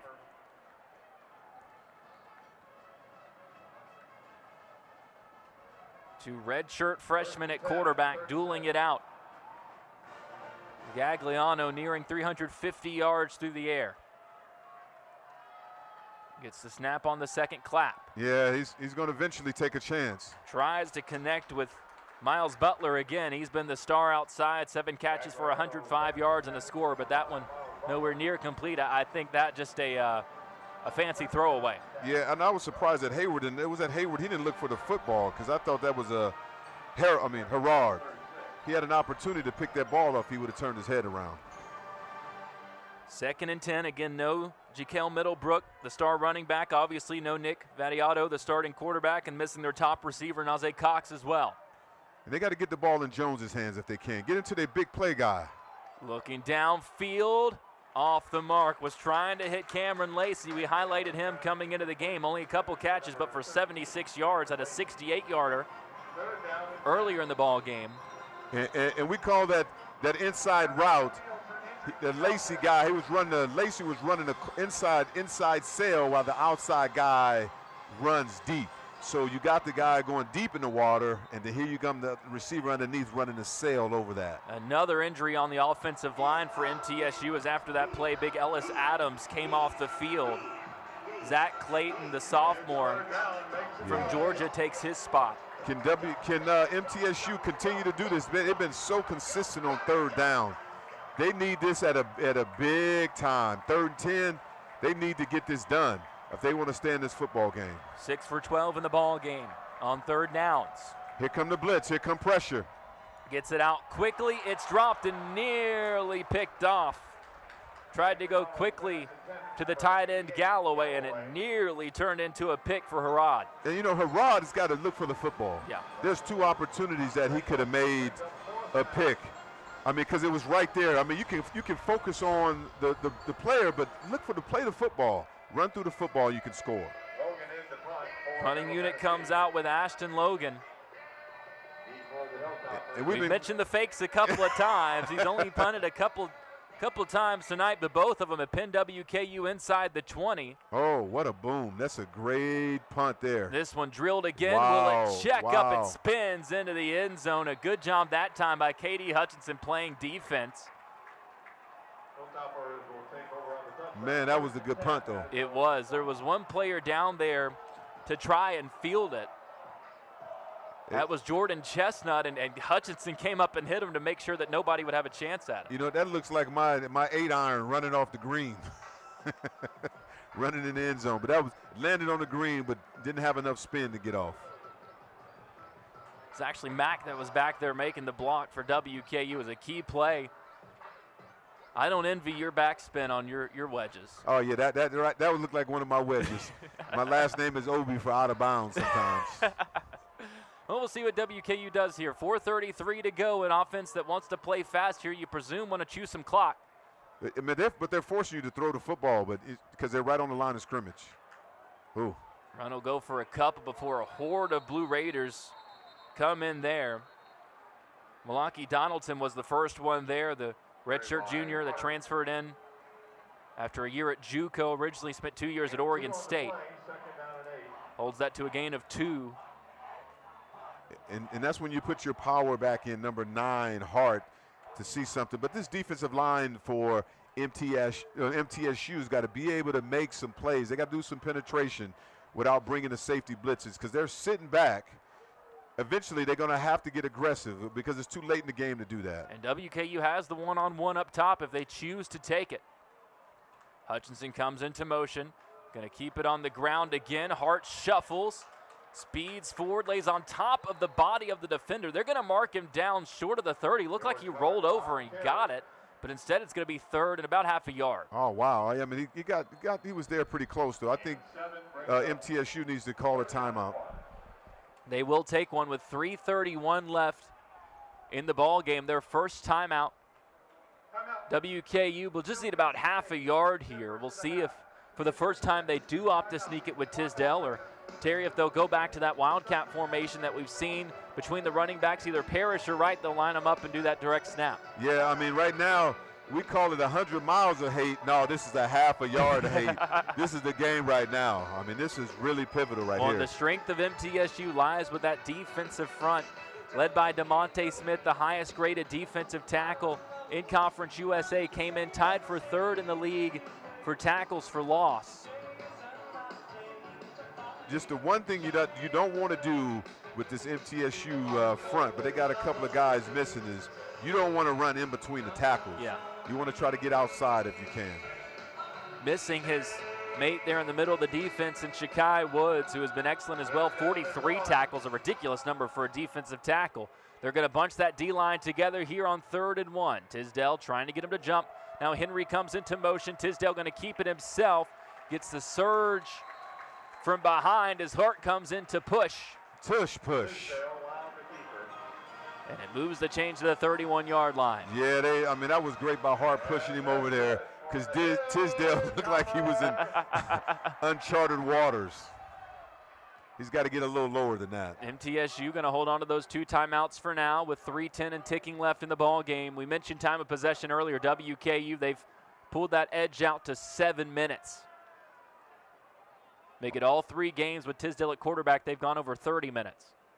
Yeah, run the timeout, but also, too, if they're gonna force you to throw the football and stack everybody in the box, you might have to. Gonna keep it on the ground again, going left. Hart breaks through. Stay in bounds. Across midfield, down near the 45-yard line. George Hart had only had a couple carries in this game before taking over on this drive. And Terry, that's exactly what he's done, take over. Yeah, George Hart is doing a good job, man. But that left side, man, we're giving them a lot of love. We call them the big uglies down there. The 53 Marshall Jackson, Lawrence Seymour, open up the ways, open up an opportunity to the little Corvette to squeeze through there. Hart now with 5 carries for 46 yards. That one goes for 25. Now these safeties they're forcing you to throw the football because they're really tight right now, and they're in man-to-man coverage. They keep going with that motion from Hutchinson before plays. Lavelle Wright driving forward this time.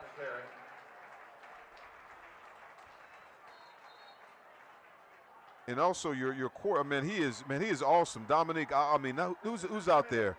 They are really making some plays, and I'm really impressed with the linebacker Parker Hughes, man. The guy that you called earlier, he's in every play.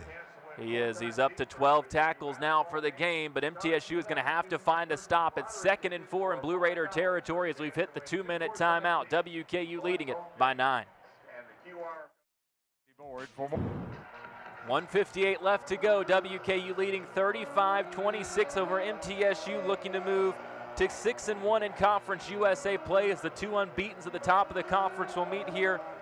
Just around 45 minutes, they'll get that thing underway. From Jacksonville, Alabama, what a year it's been for Kennesaw State. The most wins over what they were projected over any team in the country. Yeah, they've been incredible, but there's a lot of talent in the Atlanta area. It's just a matter of time. 1 wide receiver each way. WKU milking the clock on this drive as they've just been running it right at MTSU. They'll do it again with Wright. He breaks through inside the 20. 15, 10, 5. Wright goes left and in for 6. On the left side. You know what, Wright, I got a chance to talk. We talked to him earlier in the week. He said, hey, man, my mom said, you called me a minivan. Could you call me a big truck, a Mack truck, right? I guess he decided, hey, Mom, he looked like speed right there. What you want him to be? His long run of the year had only been 24 yards. That one goes for 37, and his 7th touchdown of the season, up amongst the best in Conference USA. And that might just be the goodnight kiss on this ball game. Yeah, he's been going right all day, but he went left that time. You mentioned the left side of that line, too. The left side of the offensive line has been very aggressive in dominating this 4th quarter. Jackson and Seymour, the strength of that line, and they'll tell you exactly that. And that really an untraditional run for Wright. He's used to finding that contact and barreling through it, and he had such a hole that it was finally really his first chance of the season to show off the Jets. Man, he was gone. Maybe we both could have ran through that, maybe. Well, one of us could, and I lean towards it not being the one saying that. Me either. I don't think I used to run 4-4. Now I run forever. Well, with the way that hole was, you could run forever and get away with it. Oh my goodness, that was something special right there. That offensive line has been impressive. You got to give them love when they do that double team block.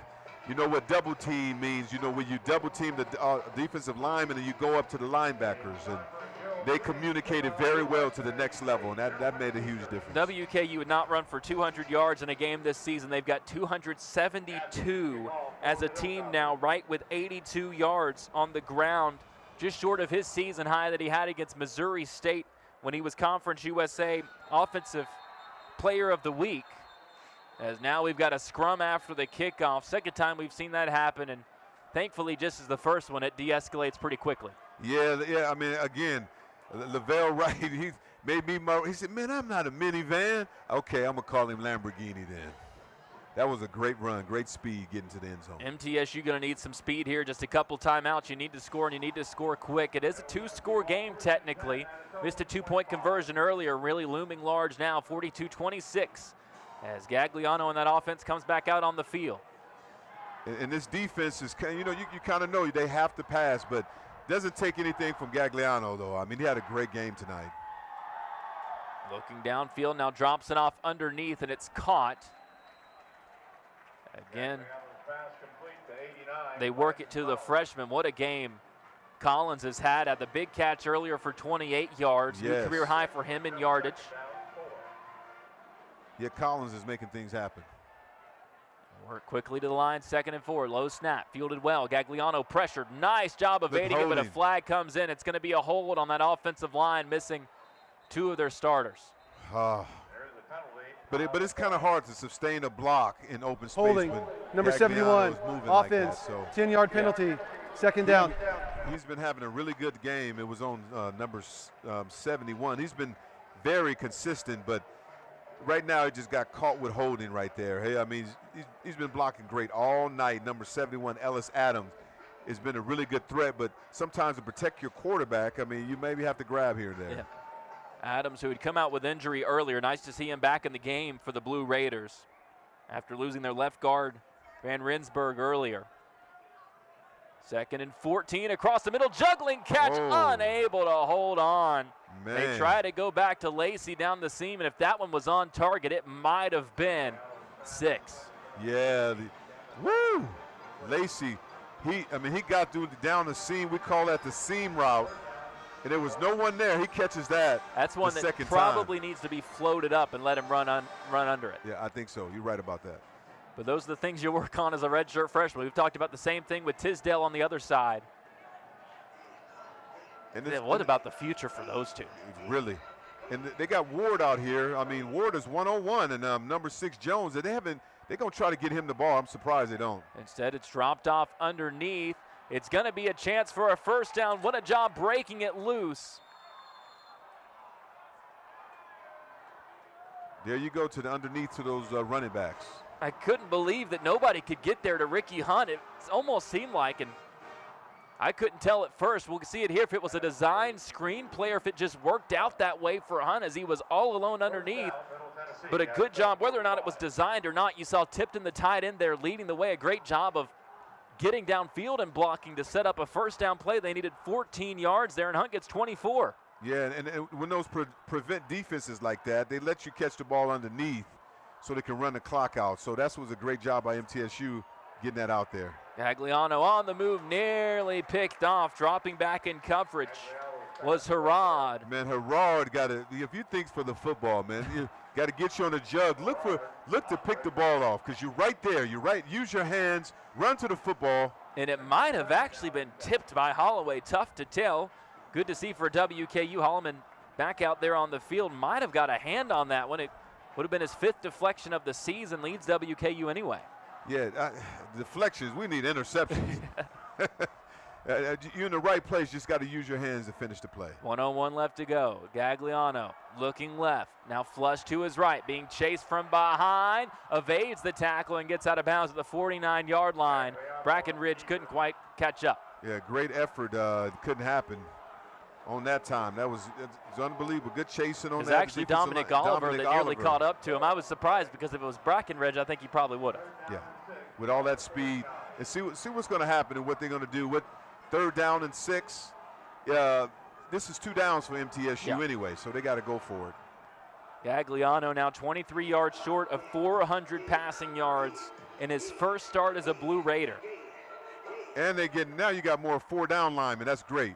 Fires it outside on the out route. It's caught. Looks like it'll be short of the sticks anyways to Galloway. It is 49-yard line. They'll mark it in WKU territory, so need 4 yards here on 4th down. They were on the exact same page that you were, Terry. Just get a little chunk there to make this 4th down more manageable. I mean, that was a great tackle by Ali. You're going against such a big tight end to make that tackle without him getting extra yards. Down inside, 30 seconds left. Quick slant. Oh, drop. Wow, that's it. You got to help your quarterback on that. Ja Eugene Jr. got a hand in there to help break it up as well.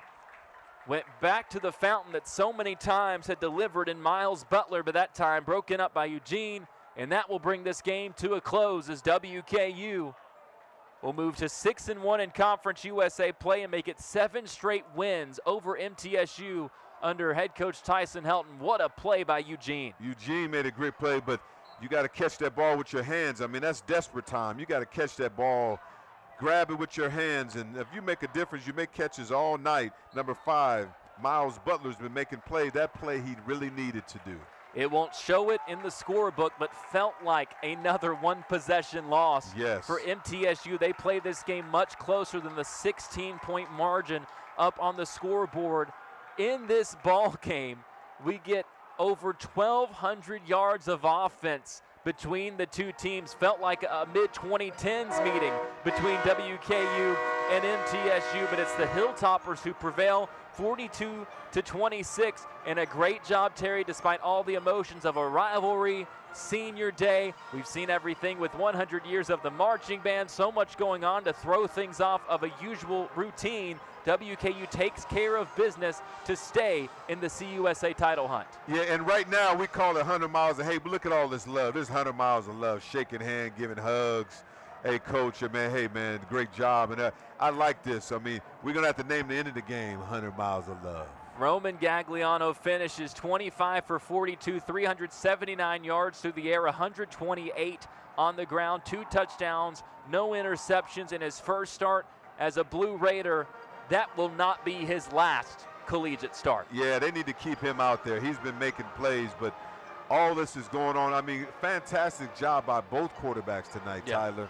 I mean, these offenses just 600 yards. I mean, we're in for a show tonight, a track meet.